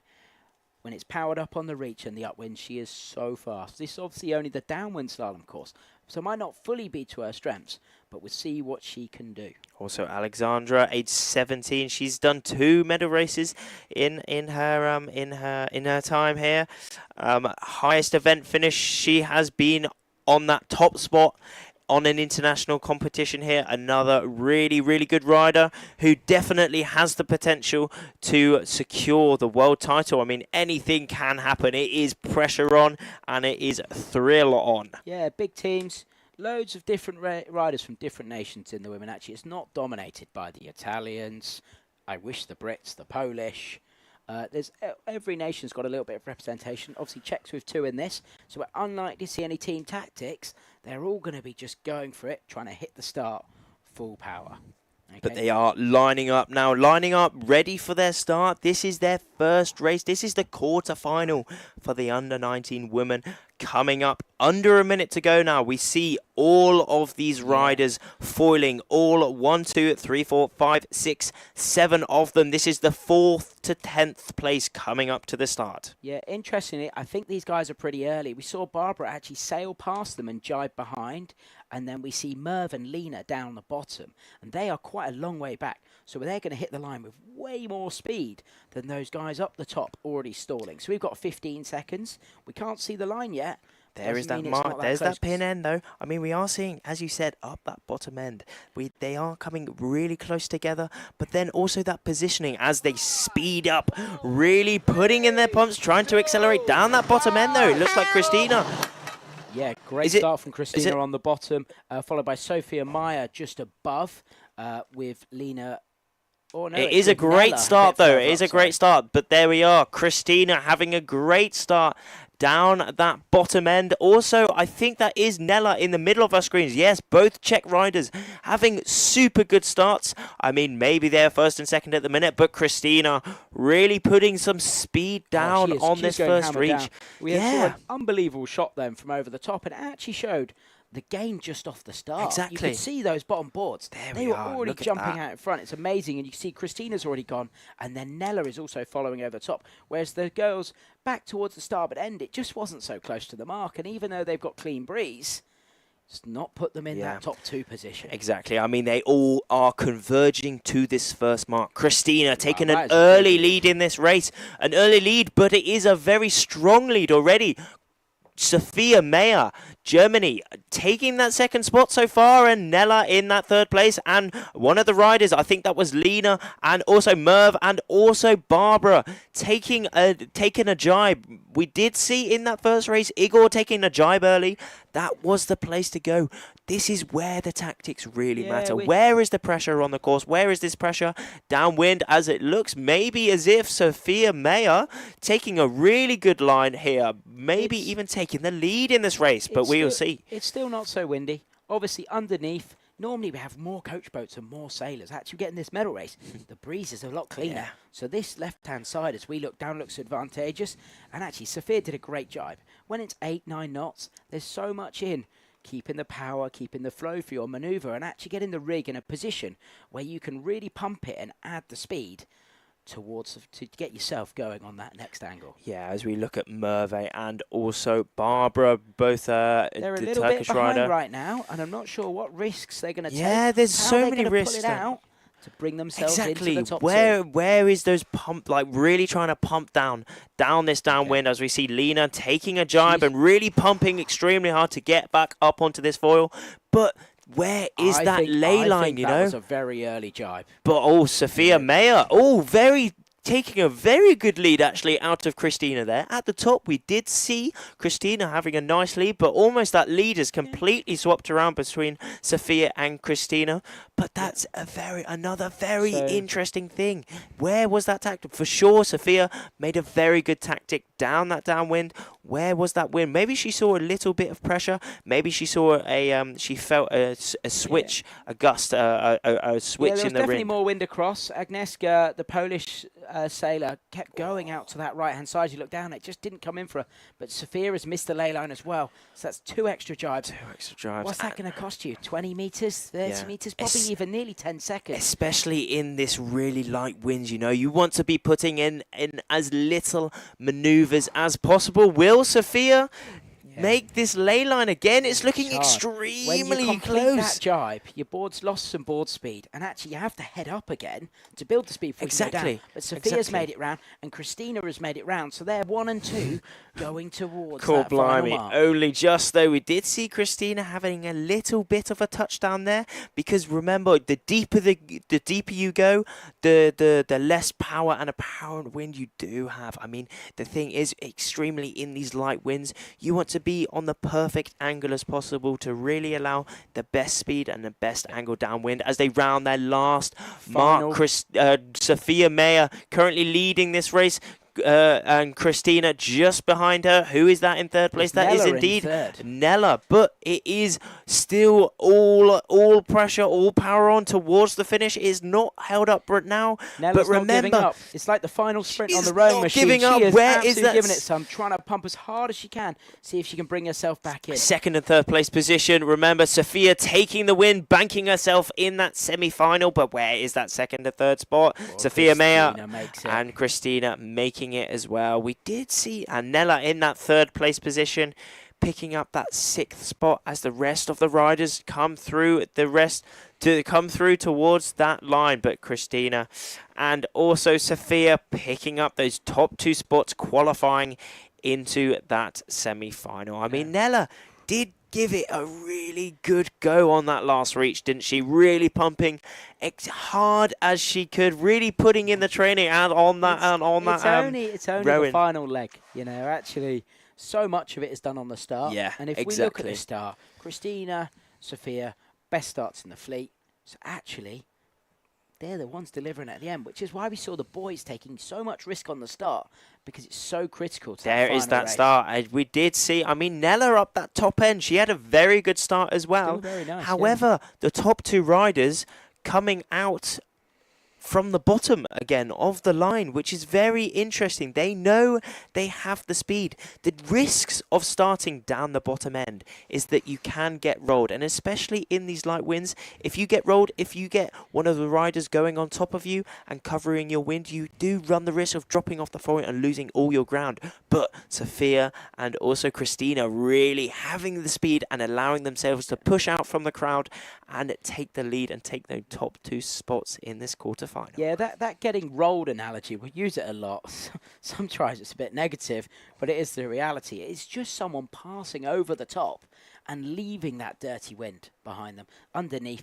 And soon as they've gone over the top, you can't really catch up. You can't react and retaliate. You're a sitting duck and they've gone past you, so they've rolled past you. No, that's it. But Sophia Meyer letting out, and also Christina with the arm up, the fist. She is got her spot. The qualifying series so often, and actually we've seen at the last few IQ events that it's gone missing. But actually, we're just going to catch up with Sophia now.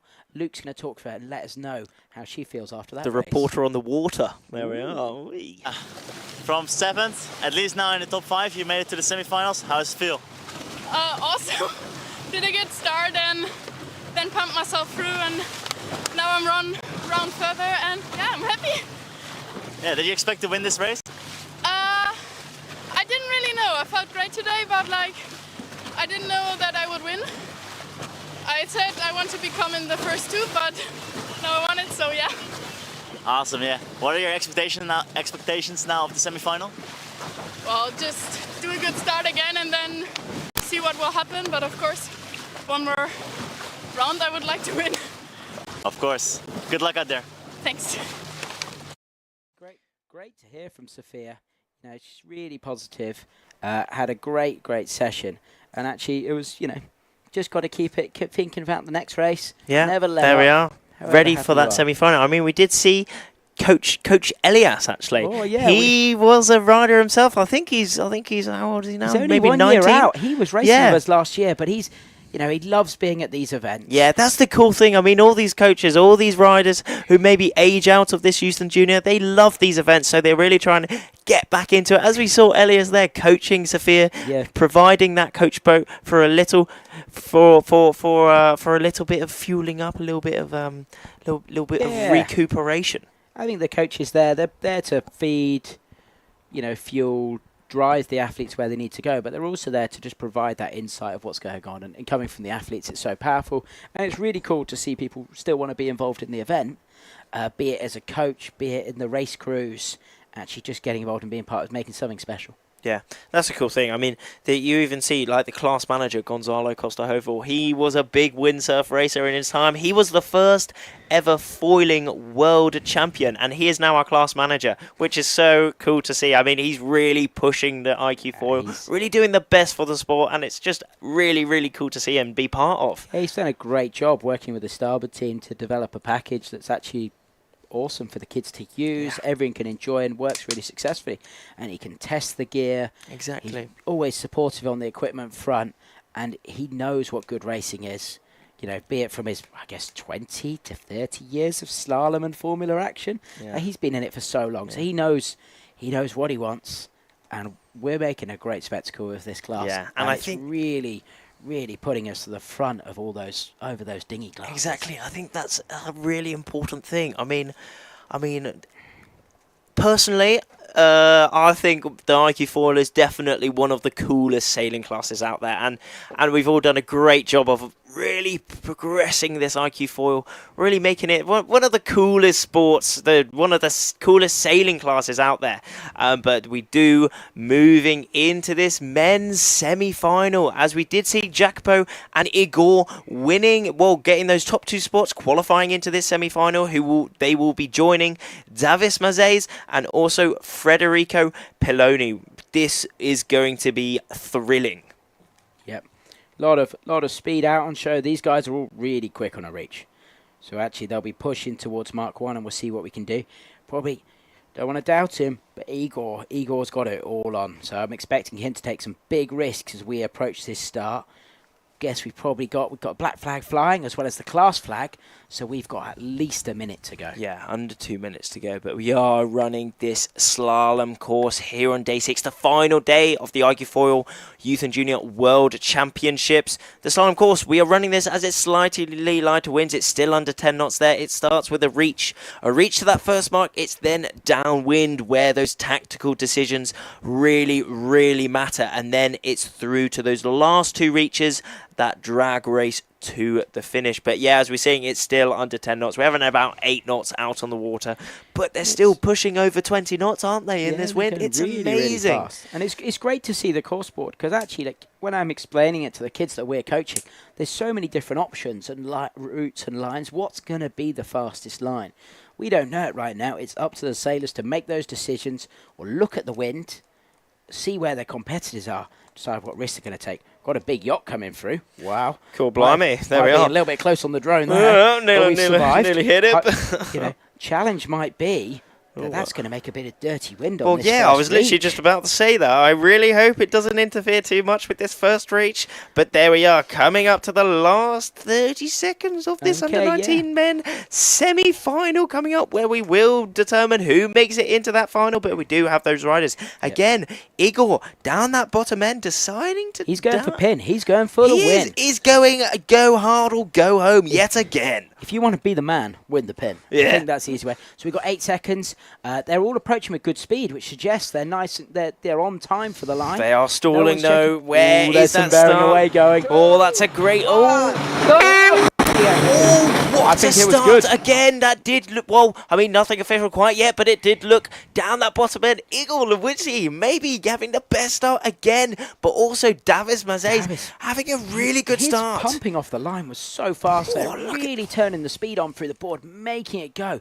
The one we're seeing now struggling is Fede Pelloni. He has dominated all week. He's won 11 races, and now he's got it all to do. He's currently in 4th place. Can he bring himself back into this race? Look at that top end though. Leonardo Tomasini putting in some big pumps, trying to overtake Davis there, but Davis just putting in those pumps, really sealing the deal, just defending him off. But Igor down that bottom end. It's pin for the win. Yeah, pin for the win. There we are. We got reporter on the water and now pin for the win. And it's looking like Igor rounding that mark in 1st place, closely followed by... He's gone straight for the jibe though. Oh, he knows it. He knows it's been the option, and that's his chance to create the separation and see if he can pump through. Oh, bit of a struggle jibe. He had a touchdown. Don't want to be too critical. Don't think we can do better. Yeah, that's a good point. That is a good point. And now they're powering on. Igor, we can see pumping away. He went at it like it was a 4-minute max test on a row machine last time, and he's continuing again. And he's doing it again. How hard he's pumping. Just look at the pure athleticism. It is coming out, and it's showing. It is really proving a big thing to come against, as he is currently winning this race. But we did see this is Leo currently. Oh no, that's Leo is at the bottom Freddie of the actually. That is Freddie indeed. Fede is going towards the corner. He is going to be calling the jibe first, but it looks like Igor is so far out in front that actually he's now bringing himself into the race. when they pump, it doesn't just make them go faster, it also makes them go a little bit lower, cutting down the distance they need to sail. So a long way. They might have made this course a bit longer, challenge the boys a little bit more. Yeah, that's it. I mean, I did make a mistake there. I've been used to seeing Leo in that blue bib, but Leo is currently in that final already. So we do have Jacopo and Freddie in this final. Okay, so they're almost jibing on each other. You know, when Igor saw Freddie jibe, he just jibed straight away. You know, match your opposition, put yourself in between the opposition and the mark. Pretty simple strategy but here. We are seeing good going down to that Yeah, we mark. are seeing Igor still leading this race so far, but that second and third, fourth really positions, interesting to it's see how they're going to converge. It's going to be very close, but Davis in the middle there, putting in some mega pumps. Oh, but Jacopo on the right there. Where is that? Oh, yeah, interesting pumping start, but he managed to bring himself down about 30 metres. He really did, didn't he? But he is He's now low in the on third speed. place. Remember, it's still only the top two that make it through to that final, as we're seeing Igor. How is that last jibe? Remember, everything is on this. How is it? It's looking safe. But Davis in that third place, second place, second and third. Oh, it's going to look a bit fruity there. 2 and hopefully. 3 are our pressure positions right now. Igor's got it in the bag. Unbelievable. He has got it in the bag. Another great race from him, but it's looking like Davis in that second place position, just behind him, Jacopo, and in that fourth place at the minute, we do have Freddie. Igor coming towards that line with the hands up. He has banked himself a place in that final. That second place going to Davis Mazes. And again, banking himself in the final, followed by Jacopo, and then in that...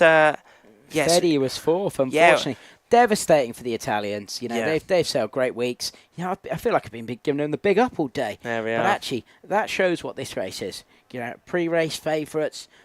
They can be, the bookies' favourites for us, who we're confident in.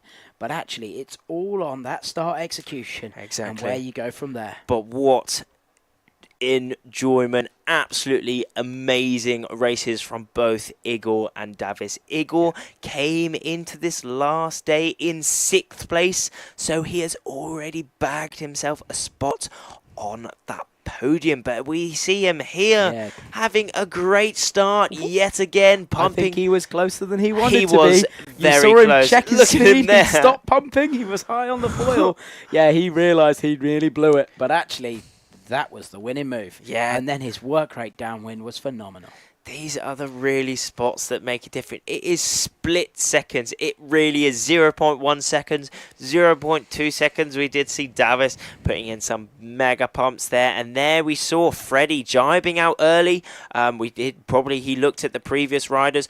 But unfortunately, that didn't put him in a good place position. Still in that 4th place. But Igor rounding that bottom mark in 1st place. And then there is that moment where Davis just locks off that space to Jacopo, securing that 2nd place, but Igor doing that absolutely amazingly. But we will see Freddie, he was leading a lot of the week, unfortunately, was he? Just getting that 4th place, not qualifying for that final, but that is the medal race series. I mean, it's so much impressive kit setup. Actually, Igor hasn't got a back foot strap on. There we are, which is really surprising. Obviously, that's something...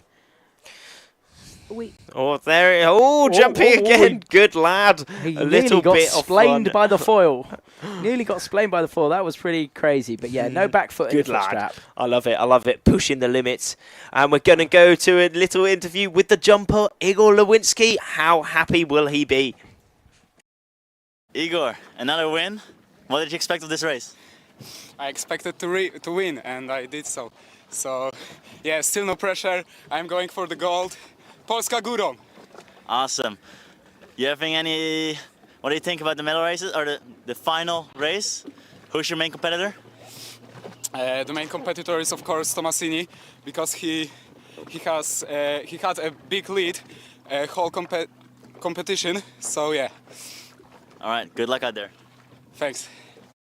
Fighting talk there from Igor. Great to hear it. He's super confident, and actually that's what these medal races are about. You've got to believe that you're the man who's going to win it. You're going to do everything in your power to take that victory, and you are the chosen one. He does have it. He's got that confidence about him. He went in for the win. He was like, I was going to win it. and he did win it. But going back to those race results, it was Igor winning that race, winning the semi-final, and also Davis, them two banking themselves a spot in that final, followed by the two Italians, Jacopo and also Federico Pelloni. Yeah, that hearing Igor then, it's almost a bit like hearing Charlie Dixon again. You know, Charlie last year was the man. Charles. He won everything, but blindly confident, arrogant, maybe some would say, so confident that he was going to win every medal race, and he did. So he backed That's it the up thing, somehow. yeah. Maybe let's not do that story. But if you're watching in, Charles, put in a little comment. How's it going, mate? How's the shoulder? Yeah. As we move on to that semi-final for the under-19 women. So we did see Sophia Meyer and Christina Pinosova getting those top two spots in the quarterfinal, joining Carola Colasanto and also Maya Giesler. How is this going to play out? I think we've got some different strengths within the group. I might be wrong, but watching enough, Maya Geiser is really good on the upwind, downwind, so she is going to come into it on the downwind. And Christina and Carola are really fast on that reach. Sophia Meyer, she is the wild card here. She had a blinding start in the last one and held it through. So we'll see what she can do. But it's all about that mindset. Yeah. Are you confident? You can't have any doubt. You can't have any negativity. It's all about delivering in this start, and they have got what? They've got 1 minute 30, 1 minute 50 to go. So they're heading out towards the back of the pre-start zone, and they're going to be picking their jibe. So it'll be interesting to see how they place themselves in the run-up. Yeah. Who's going for the pin? Who is going pin for the pin for the win? Pin for the win. That's it. Reporter on the water and pin for the win. We're also seeing a little bit. Is that a ferry? No, it's not quite a cruise ship. That is a cruise ship. Yeah, it's a cruise ship coming out of the port. We've already seen like one of the big ferries going out. Yeah. They're probably going up the Med, and now we've got some other ships going out. But a lot of activity here in Cadiz. Yeah, I mean, we have got a lot around. I mean, as we did say, we got a Navy base in the background over there. We've also got the ports around. I mean, we've got bigger seas here as well. I mean, it's still wave. You can see the waves on the screen as they jibe on their last little stretch. So Carola's jibed first. She's much earlier than the rest of the group. We've seen Sophia drive back second, and then Maya and Christina coming from a bit further behind. It's all about this timing, as we saw, having a good start can make you win a race. A little light. Carola was touching down a bit there. But maybe she was just slowing up though. A little strategy to really slow up, get back to that back. I'm really hoping she does not go over that start. But if I can see that flag right, that looks like Christina. Christina down the bottom, but yeah, Sophia out the back there. Sophia really out the back compared to those other three. You can see she's already pumping, which is not a good sign. It suggests maybe that she's a little bit late and she's trying to catch up. Around 10 seconds to go now. Christina opting for that pin again. How will this start be? Carola in the middle. We can hear the audio. Another great start from Christina down that bottom end, and also Carola there. Carola and Christina down that bottom end, but we did see Sophia not quite having the best start, and she is out the back at the minute, but for sure she will be trying her utmost to really catch up the other riders and trying to get into that top two for that final. Remember, it's only the top two that qualify from this race into that final. Yeah, really close start from Christina there. She actually almost checked her speed a little bit. It looked like Carola was going to take the jump and accelerate over the top, but it seems like she's managed to lock in, get that weight in the harness, let that board run free and fast, and she is holding them off as they lead towards Mark 1. She's just cranking down this first reach, isn't she? Not even pumping. She's just trying to get that sail as still as possible, really lock in the power in that sail. But maybe she's extended her lead a little bit there even. Yeah, she really has. You can see how high she is on the foil mast. She's cutting down that drag, and that just gave her like another 2 knots, and wow, that's given her that gap. It's allowing her to jibe whenever she wants, and now she's the first to jibe. So everyone's following her because they don't want to be left behind in that race to the left downwind. But that does add some extra pressure. You can be in the lead, but you know if you are in the lead, there is everything to lose. So it is a completely different way to race once you're in that lead. But for sure, Christina is making expert work of it. Remember, Christina is our 2023 European champion, so she will be really wanting to try and get into that final and hopefully maybe even take that world title. Well, we can see a great shot here. We can actually see the distance. So Maya and Sophia, the Norwegian and German girls, were super close together at the mark. But now Maya was doing a good big pumping stint, and she actually managed to get herself down. She's going again, and you see that board just pick up, accelerate, and dive downwind. She's not just going for second. She's going for the win here, Maya, and I think she might be closer to Christina than we could imagine. I think so as well. We did see Maya and then also Carola putting in some pumps there. Their techniques is different in this downwind, you know. Downwind, you really wanting to be getting as much power in that sail. Oh, it's really close actually though. Really close. Maya has had a great downwind. Oh no, just dropping off the foil. She rushed Maya. it. So actually at that point, Maya started looking at where Christina was, and she should have recognised that she was a long way ahead of Sophia at that point, and it wasn't the time, or Carola at the time. So we'll see. Christina's safe. She's leading down.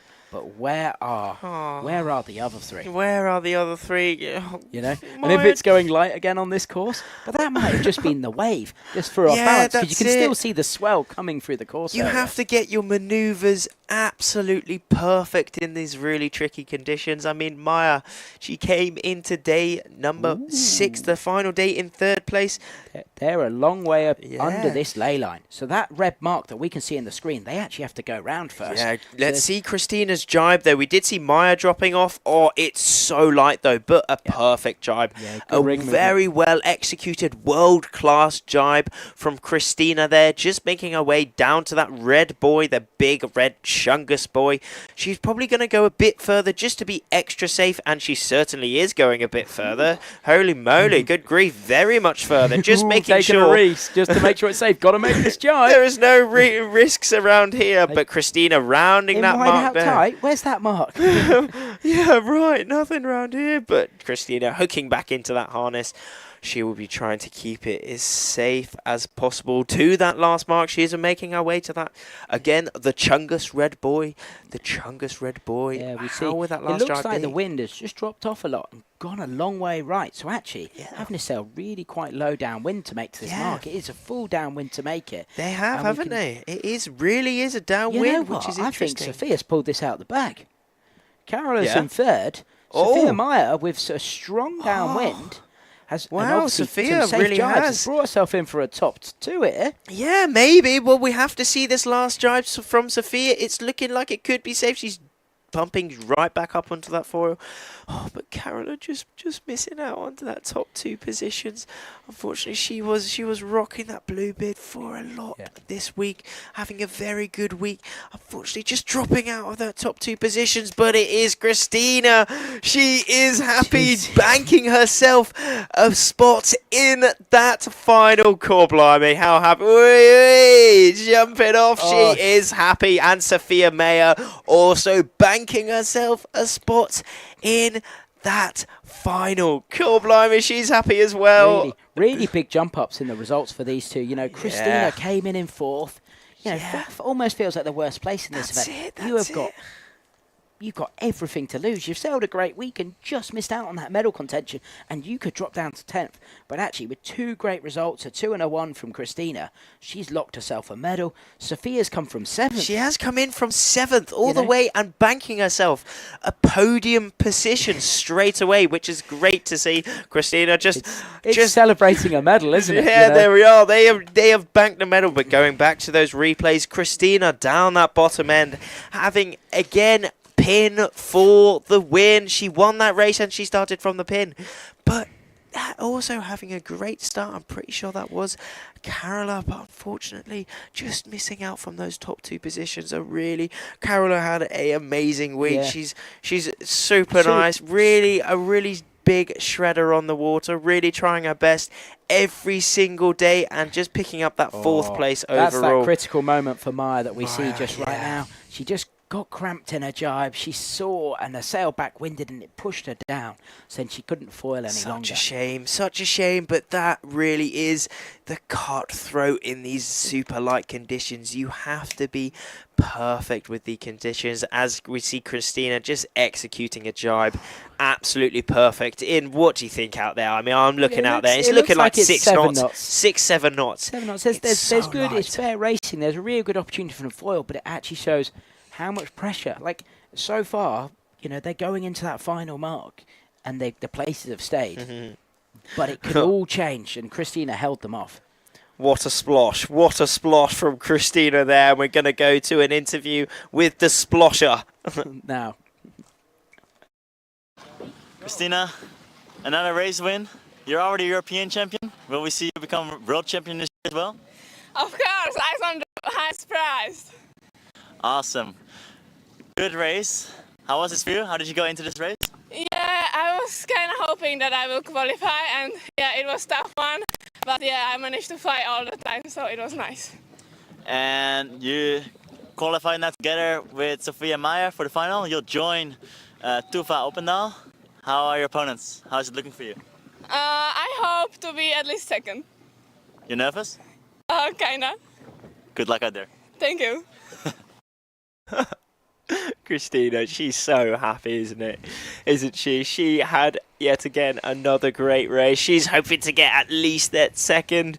She is the European champion, as she said, so she'll be really wanting to pick up that world championship title. But Christina, another great race. She's so happy, and it's so nice to see all these riders happy qualifying towards that final. You know, it's great. It's great to see all the positivity, all the smiles and the happiness. But you know, we're obviously mindful, and the competitors also show great sportsmanship. Because actually, there's some sailors that'll be pretty crushed right now from missing out. But I'm sure as soon as they got off the water, it'll be hugs, smiles, everyone congratulating each other on a great week. Yeah, you certainly will see that. I mean, make sure to stay tuned to that website, seeing all those pictures of the off-water action, all the community side. This is one of the great things about the iQFOiL. Everyone is so nice. I mean, we're getting ready now, though. We are getting ready. There's Davis with the he is swagging out yet again with the shades and the helmet. Pure the swag. Reflective helmet as well. You know, it's blinding the opposition. Cool, blimey, a bit of games going on there, but that is that rule actually. You do have to have a certain surface area of bright colour on the helmet. Bright and reflective colour. It's really Exactly. important, you know. Foiling, it looks tame. It looks easy right now, but we've had some wild conditions this week, and you need all the protective gear and to look after yourself and others out on the water. So that's why these bright helmets allow us to spot those athletes if they are in trouble. Yeah, no, and we're going into the grand final. The grand final all this week has come down to this moment for the under-19 men. Here we will determine our world champion. Will it be Leonardo Tomasini, Italy 155, Igor Lewinsky, who's qualified himself all the way from the quarterfinal, or will it be Davis Mazes? Let's put it in the comments. Who are you rooting for? It's gonna be a real tough one, and it's good to see Charlie Dixon's on the chat. Oh, really? The man himself is supporting everyone. Loving the emotion. He is Cheers, loving mate. the emotion. You know, he gets it, and he feels it like what the sport is, and it's actually how hard can we push. We're waiting for this, you know, class flags. We're waiting for that 3 minutes still. You know, what are we doing? Are they rechanging the marks? You know, in between every race, that pin end might have changed. They might have moved something. It might not be pinned for the win, you know. And Leo Tomasini, he's watched every race so far. Super solid. Feels like he's been at all the senior events, been at the youth events, just around sailing. Does a phenomenal amount of running, that guy. He's super tall, super lean, super fast. And now is his time to shine. It certainly is. I mean, it's great to see so many athletes here, but then we also going to Davis Mazes. He's a top shredder. He is the top Latvian rider at the minute. He's a top dude, and he's an absolute legend on and off the water. He did win one of the international games earlier this year, didn't he? Picking up that highest event finish, the first. So we will see how he does as we also go to Igor Lewinsky, only aged 16. He does have at least a couple more years on this equipment, so he's putting himself in a really good position here in the under-19 fleet. I mean, and he's also picked up the third place as we best get position. ready, it's probably a good time for some updates on the under-17 boys. You know, they've had their quarters, they've had their semis, qualifying through from the semi-final. We had the Spanish boy Antonio Medina. He had a great week. He won the semi, and Tituan Lahulia made it through to the finals as well. Also, yeah, they are out on course area A. They are running at the minute, so it's great, great to hear some. And the under-17 girls semi-finals running. So while we hear the results, we will let you know. Yeah, we'll try and stay as much on top of that as possible. But it is really good to see so many people in the comments saying what's going on, and like putting some comments in there, in some support, in some. Getting everyone all inside the action. It is great to see.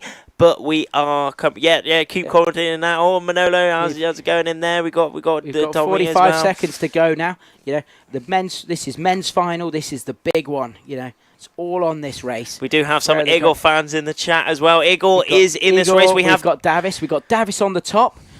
We've got Leo in the middle. He's waving his arm in the air. That was a bit of a strange one. What's happening here? I don't think it was a hail for a protest, but it could have been. Coming up and to the last 20. And then we've got Igor just down on the pin, trying to squeeze him up. Yeah, but we will see. I mean, Davis Mazes deciding to go up that top end, But again, Eagle Lewinsky, he's pulled the trigger first. He's accelerating down that bottom end, but just Leo just above him. We have seen some epic speed from Leo up that throughout the week, coming up to the audio.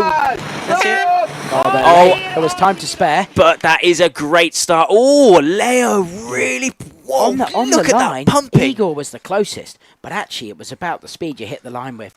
And Leo turned on the speed, got 10 probably big pumps, really crushing through the boom, that power into the board and the foil, and he's popped out in the lead of this race. It's a tight one, but he's got it for now. Well, I mean, you say he's got it for now. We are coming into this first mark. Leo in that yellow bib, rocking it at the minute. Looks Igor like they're just down Maybe he's bottom. doing like 23, 24 knots already in this light wind. So fast, but Leo really putting in those pumps. You can see his technique. It's super rapid stints, rapid pumping to really get the power in that sail, really get the flow over the sail, and there we go into that different kind of pumping technique. Remember, this is the podium race. In this race decides who gets the world championship title, who comes second overall, and who comes third overall. But Igor deciding again to jibe out just a little bit earlier than the rest. Leo just going a bit further, still putting in those big pumps. Look at the range of movement he's getting, trying to get every little ounce of power out of this equipment as possible as he goes into his jibe. Davis Mazes in that red bib just behind him, also going in for that jibe. A little bit of backwinding there, just showing how light it really is. But here we are going on their downwind towards their second. Oh, cool, blimey, that was nearly a bit of a fruitiness there. He nearly topped out there, came out top. You saw the foil wings just pop out. That's he pushing so hard trying to go for it. And interestingly, sun's come out. Wind seems to have turned on the left. Let's see how they're approaching this lead mark. Yeah, big spread in the fleet. It's giving Igor, he's the outsider. He's the wild card in this one. Yes, he's the underdog. He's gone and taken the risk, made some separation, and now it's seeing how they close up. As Igor will find the ley line, he'll drive for the ley line, and he'll come back towards Davis and Leo. Exactly, as we move back to Davis and Leo here. Leo still taking a little bit of a lead, defending his lead to Davis there, but it will be coming down to this cross. You can see Leo, there is that shot. We have Igor on the left of our screen. Will he make that cross to Leo? He has made the cross to Davis, but there is that cross. Where is the ley line as well? Leo and also Davis. Oh, Davis jibing on the same line as... This is going to be incredibly close. Cool. Davis is going to take his speed down. If he makes it, he might round in front. But Leo, slightly higher angle, better chance of making to the mark. Yeah. He's going to come with more speed. Igor does have the momentum though. He looks as if he's caught a bit of a wave here. Igor rounding this bottom mark in first place. Go on, Igor. Cool, blimey. And then in second place, we have Leo. And then in third place, we do have Davis. But it looks as if Igor Lewinsky taking a lead, catching that little bit of swell that really allowed him to get through that bottom mark. And they're coming up to this his last mark. How will his jibe be? It's all towards this jibe. Just imagine the pressure. He is in. Oh, hit the boy. Double pop on the count. Oh, no. What an absolute disaster. Leo's gone straight through. And that is the pressure of this racing. Unbelievable. Igor just dropping off the foil there. He was in that place. And that world Hero title to zero place. there. He's gutted. You can see the emotion on his face. Such a shame. But that is the accuracy required. That has and you've got allowed to maintain it for quarter, semi, and then final. But that has allowed Leo Tomasini to take the win in that yellow bib. How happy is he? What an ending to this grand final. Both Leo taking the win in this grand final, followed by Davis Mazes taking that vice world champion spot. And whoa, I feel so bad from Igor there, just dropping off that foil on that last jibe. The pressure is amazing, but Igor putting in an amazing medal race series. He did come from quite deep, actually. He came from that sixth place position and picking up the third, so he can be extremely happy. But Leo taking the win, taking the win from Leo. Great start from Leo. You get that knock, but it's about getting yourself back up and keep putting yourself in the race and keep attacking. He put Igor under pressure. Igor felt him. He would have known how close he was. And he just got it wrong in that split second.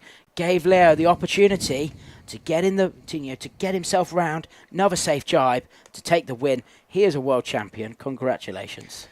Well done, Leo. Well done, Leo. Well done, Davis. And well done to Igor. A big shout out does go to Igor. He did do this absolutely amazingly, but he picked up that third place on this grand final. Amazing competition from Igor, an amazing competition from Davis, and also Leo taking the win. Leo Tomasini, world champion of the iQFOiL Youth. Leo Tomasini, Youth iQFOiL World Champion 2023.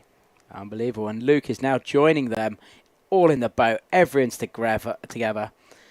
And they're going to let us know their thoughts very shortly once they've got all their flags behind them and they're ready to go. Proud of their achievements.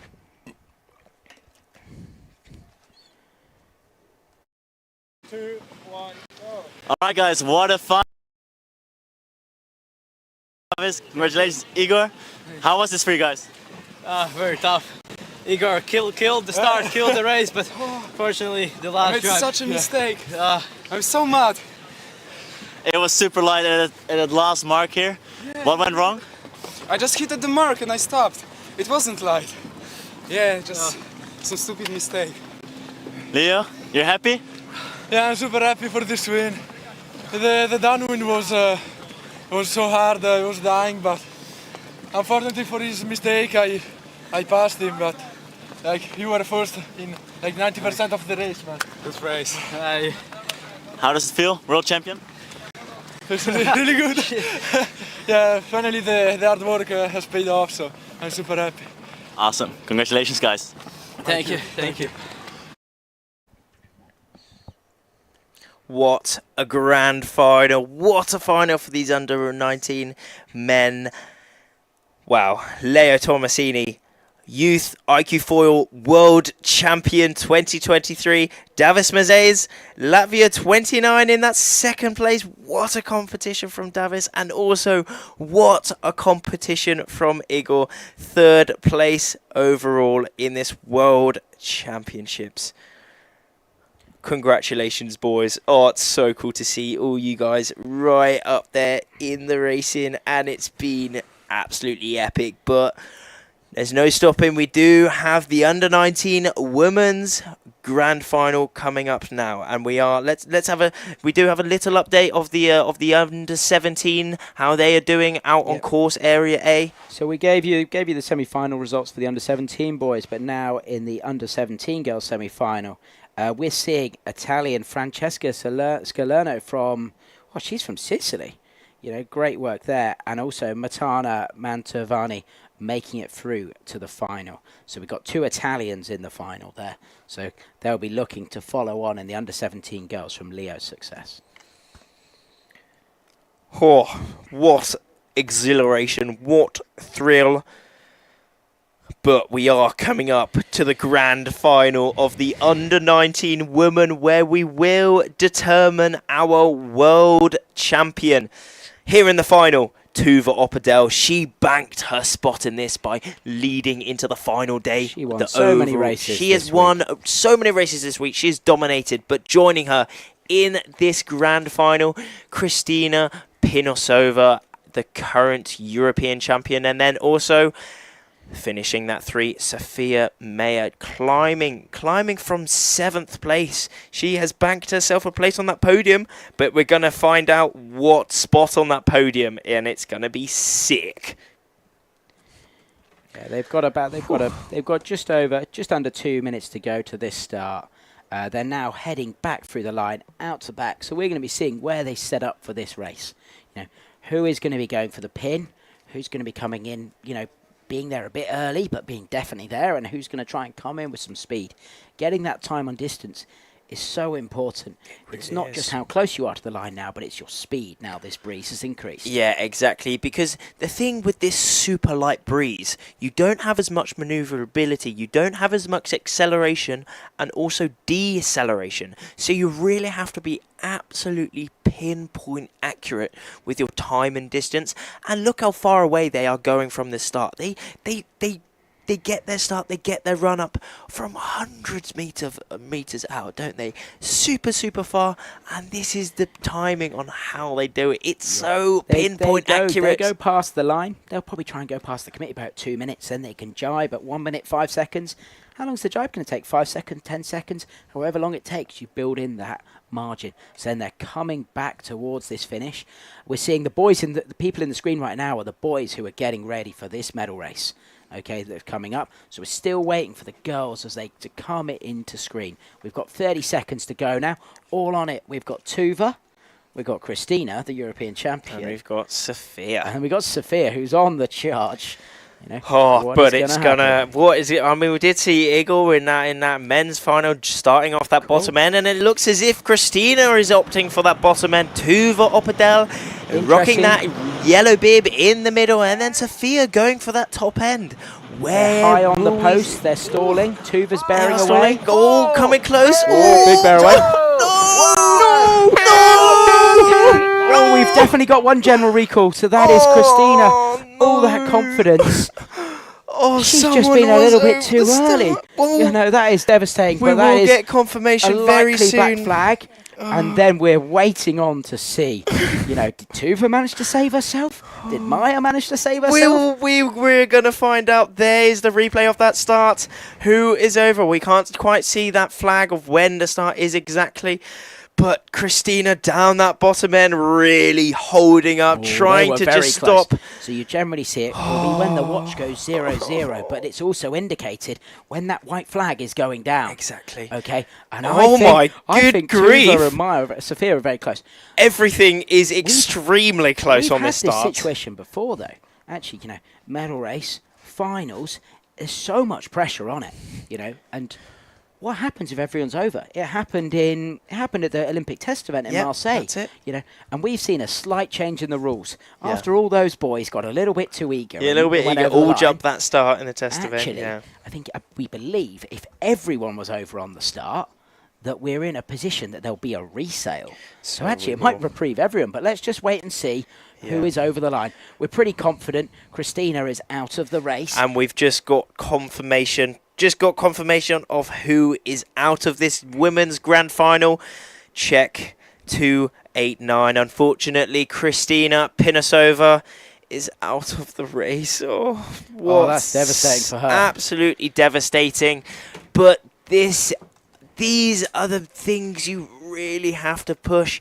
It is split seconds, you know. Split seconds. We saw Kristina, less than half a second over that start. But this is the difference you have to do to get a good start and put you in a good position for this grand final. Remember, in this grand final, The grand final is where we determine our world champion, the second overall in this world championships. But as Christina is out of this grand final now, Christina will be picking up the third place overall. But yet again, what a competition from Christina. Yeah. Pinosova picking up the third place overall in this world championship. Yeah, great race there. You know, it's a shame to see her go. But that is the fine margins. If you want to win it, you've really got to take some risks there. Actually going for the pin. She was going for the pin, but they were all a bit early. It was quite clear that from the pre-start. And actually, you know, when the line is busy, you've got to hold that line. We've had some new rules in the slalom. You've got to go dead straight. You've got to go dead straight, okay? And so then, actually, we're going to now come back and see the men's race. Let's have a little cheeky gander at it. That World Championship title race. We did see Igor again Closest down on that the bottom line. end, and Leo putting in some mega pumps straight away. Davis up that top end, maybe had not quite the best start out of the three, but Leo taking an early lead in this race. But this is where decisive Igor move. made that amazing decision of jibing out a little bit earlier, followed by Leo. But that was where Igor used that experience from the quarters and the semis. Exactly. It was always working. It was always working to come out to the left. And there's that the point. challenge was they were all really struggling with the lay line. This But he is where made that point, lay line. though. You can see Igor takes a bit of a wave there. He takes a bit of swell, and that allows him to make that bottom mark. Did he plan that? Did he plan that from where he jibed? Oh, he just but opened there up. He cut is the that corner. final jibe. Oh, Oh, his Igor. back hit the mark, and that threw him off balance. That threw him off balance and Almost just he should have losing. gone a bit lower and straighter, but it's easy to be critical. Yeah. You know, he was trying to set himself up. It's still light, so he's just trying to foil along that. He's just trying to foil and keep that flow and power through the wind. But Leo Tomasini, 2023 iQFOiL Youth World Champion. What a competition from him. He came into this last day in that yellow bib, and he stays in that yellow bib as he pick up the World Championship title. Davis Mazes just behind him, and then Every Then time we Igor. see these celebrations, it scares me that someone is gonna, you know, they're flying knives everywhere, isn't flying it? And knives. it's Oh, just- well, you got to thread the limit, thread the needle. You know, I mean, these guys are threading the needle the whole race. So, I mean, that's probably the least of their worries, isn't it? They're just ready to let go of the pressure, cool. let We're go in. of everything. But we are coming up to the last minute of the Under-19 Women Grand Final here at the 2023 iQFOiL Youth and Junior World Championships. In this Grand Final, we have Tuva Oppadel leading into the final, and then we Interesting. have Sophia Mayer, and then out of that race we did have Christina Pinosova, but now it's a match race, isn't it? This is a match race, Or and it- actually we watched them. Tuva let Sophia go out and choose the jibe spot, and she decided to jibe in front of her, which maybe she thinks Sophia maybe went too early, or she wanted to put herself in front to dominate and control the position, and it's quite clear she's trying to control the pin right now. Is it good? They certainly seem to be going slowly. I think they're early. They are really stalling up. They're just trying to get their timings really right. I mean, we did see And we've got the race jury before. following behind in case Jury there's some weaving and in case there's interfering. any funny business going on. Hopefully there's no funny business, but you know, it is a match race, so funny business is on the cards. But Tuva Oppadel just taking a higher line. Sophia's going late and dipping down below. Indeed. Ooh, Where is this start though coming up? We can hear the audio. Nice start clear. from Sophia. A She great pulled the start trigger from early, Sophia. and she's actually managed to get that board up and going. Tuva, a little bit close, had to stall her speed for a little bit longer. But with only two, not so much dirty wind. Some extremely powerful pumps there from Sophia there, just extending her lead on Tuva. But Tuva is not giving up at all. She is putting in some mega stints, pumping stints, and both almost in synchronization pumping here, really keeping the flow over the floor, keeping the power from in that men's sail. race. We saw from that men's race, you know, even if you're in second, just keep close, keep the pressure on. You never know what's going to happen.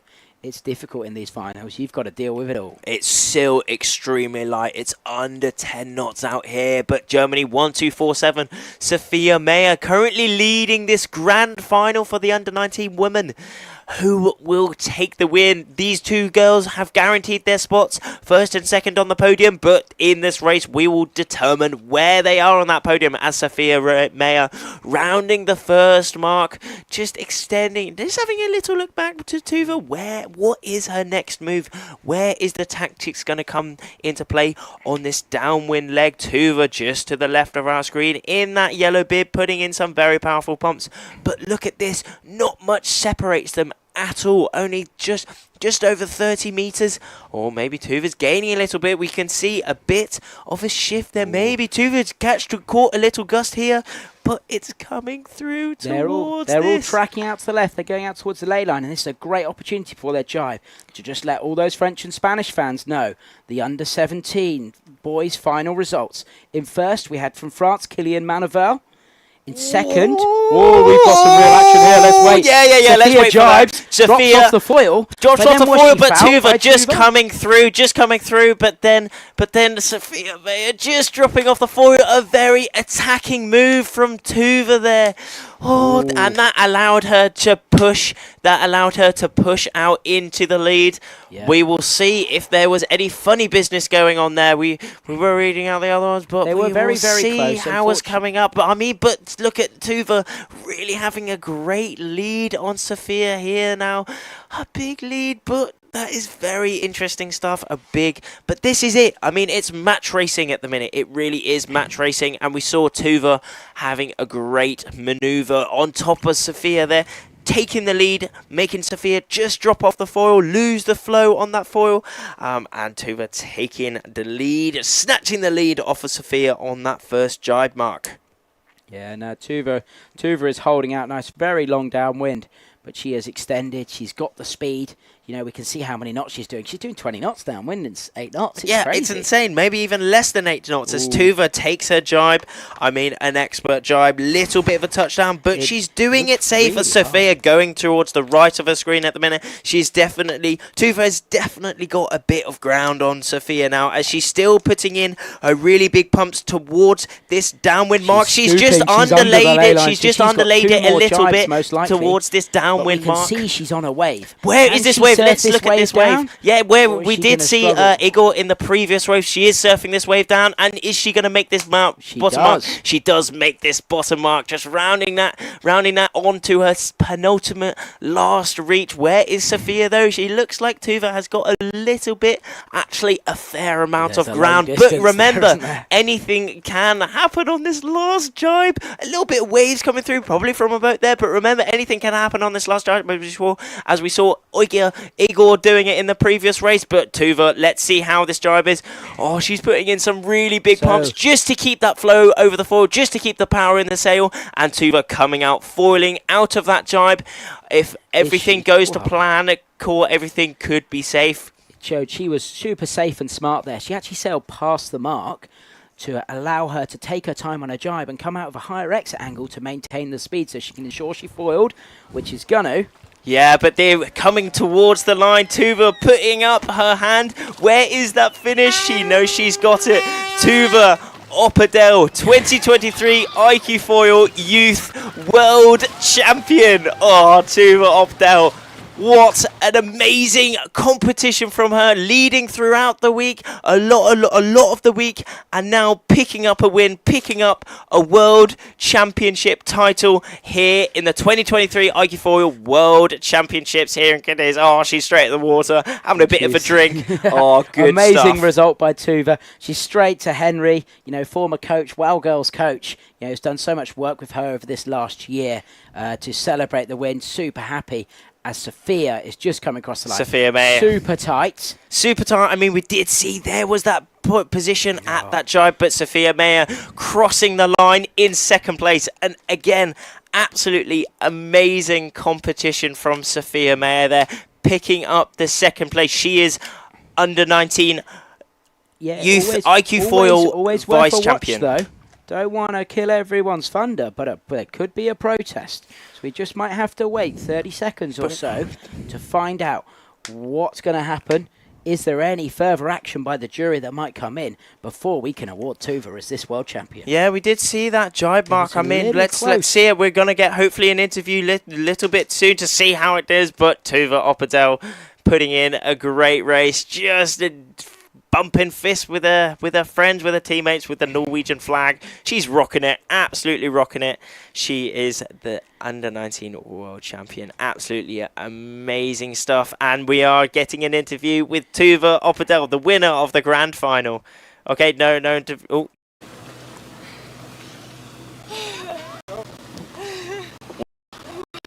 That must be good. World champion. It's the best. I can't believe it. Yeah. I made it. This has been my dream since I was a little kid, and now I'm here. You did it. You're world champion. Yes, I'm world champion. Feels good, huh? Yes, really good. And I had not the best start. Got quite rolled, but I pumped so hard, as you can hear, my breath. And then I catched up and did a jab right over her, so she didn't have any wind and can't fall down. Quite not super nice move, but it's what you have to do. It's allowed. Congratulations. Thank You're you. now the official 2023 world champion. Yeah, thank you. Want to say anything to your family? Yes, I have to give a big shout out to my parents for putting in so much work for me to be able here and go and travel and train hard. They offer themselves so much, and it's just incredible how much they put in for me to be here. I wouldn't make it without them. Or Hella, as I told earlier. Hella, I would never been here without you as well, like biggest. And then my big sister Thea as well. She's motivated me hard. She was the one pushing me to move out to Sweden, and I got a good year there, and that really helped. And my little sister, even though she barks at me, I pretty much love her. And I heard you say after coming over to finish, Olga, we did it. Olga is your coach. Yeah, Olga is my coach, and we made it, and it's incredible. And is this a goal you set before this week? Yeah. Yeah. All right. So I've been really nervous this morning, but I made it. Congratulations. Enjoy the title. Thank you, I will. Tuva Opedal, what a accomplishment. She's winning this race, winning the grand final, and how happy was she? I mean, she was happy and she was also tired. She was panting like hell. The amount of pressure, the amount of release, and also the amount of athleticism that she showed throughout this week, picking up the world title. And there she is with her teammate Maya Giesler. What a race from Helen, from Tuva, my bad. There. Yeah, from Tuva, it's been, from European champion last year, her and Maya formed a formidable team, and actually they've put some really hard work in, and they've done really this well this week. And actually Maya didn't make it stick this time on this medal race, but Tuva locked it in, takes the win, and yeah, they've done Norway really proud with their massive flag. Certainly have, but that is just so awesome to see. We have now completed the 2023 iQFOiL Youth and Junior World Champions as we look to those results for the grand final of the under-19 women. Tuva Opedal, 2023 iQFOiL Youth World Champion. In that second place, again, a great medal race series from Sophia Meyer taking that second spot, and Christina Pinosova in the third place position. Yeah, great work from all three, and really, really solid weeks. They can all be so happy. There we are, in the water, just cruising out, cranking out, and let's go to a few of those replays from that grand final. Hopefully. Oh, there we are. Back to those three. Grooving out. Maya, Tuva, and also Sophia. Sophia with the shades as well. Proper swagging out shades as well. But just the release of pressure and the release and the accomplishment remember, these girls have achieved so many goals this week. This is the height, as we go back to this replays, of Sophia and Tuva in this start.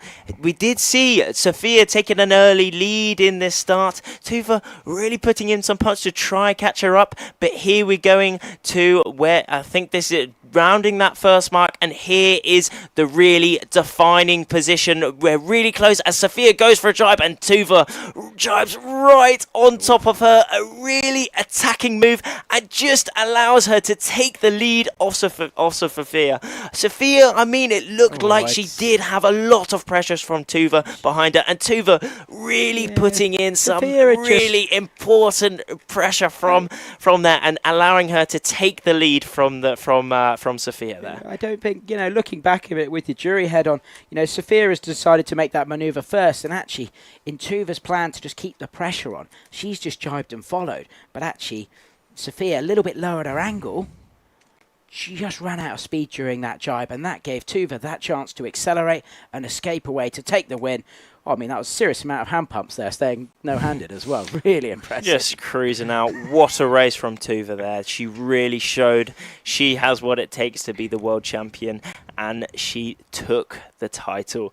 Absolutely epic. She's just cruising out. You can see the emotion there. Super pumped. Flooding so out excited. the sense of accomplishment, and look how happy she is, hugging her teammate. Absolutely amazing stuff here in the Bay of Cadiz for the 2023 iQFOiL Youth and Junior World Championships. And that wraps it up. That does wrap the whole competition, the whole week up. How amazing has this week been, Ali? Oh, it's been unbelievable sailing. The pressure, the excitement, it all, so many different challenges all accumulates in this one day. It's quarters, semis, final. And we have seen the true winners come out today. We really have. We've seen those top three. We've had the medal race series today. The top 10 have qualified all the way through, and we have established our 2023 world champions. For sure, the riders will now be making their way back to shore, just cruising out and really enjoying the kit with no pressure on their heads, just grooving out, really enjoying windsurfing, enjoying the sport. They are going to go to the beach as we have a look at that grand final again for the results for the men. Leonardo Tomasini taking the win. He is the 2023 Under-19 Youth World Champion. Davis Mazes in that second spot, and then Igor Lewinsky wrapping up that top 3 place positions. Yeah, I think that's and back to the girls, back to those girls that we just saw the grand final from. Tuva Opedal dominating all week, and she managed to slap the win yet again. iQFOiL Youth World Champion Tuva Opedal. Sophia Mayer having a great last day, taking that Vice World Championship title, and then Kristina Pinosova finishing that top 3, picking up that bronze medal. What a race from them. Amazing. And the scary thing, I think Tuva's got another year. She's really laid down the gauntlet and ready to take it to the Youth Sailing World Championships, but also to whoever's going to step up and put her under pressure to try and take the title off her next year. Yeah, it's going to be very interesting to see. I mean, it's been so exhilarating throughout this week. How's it going, everyone? Thank you so much for joining us. I mean, I hope you've had an absolutely epic time. I've had an absolutely epic time this week. I'm so grateful to be able to be here to commentate over these races. It's been so much fun, and I've thoroughly enjoyed it. No, we've seen some great racing, and thanks for having me for today, Rafa. It's been a great week. Thank you for joining me. Yeah, it's been a great week on the coach boat. It's been challenging for all the coaches and for all the athletes, but actually it's really nice to finish it off and talk about sport we love, and hopefully, inspire a few people to give it a try. We want to see even more. Mission 500 for Embrum, I think, is the challenge, and get as many people involved in an awesome class. So thank you very much. Thank you so much for joining us this week. This has been the 2023 iQFOiL Youth and Junior World Championships. I'm Rafferty Reed. I'm Ali Masters. And we'll see you around. Thank you so much.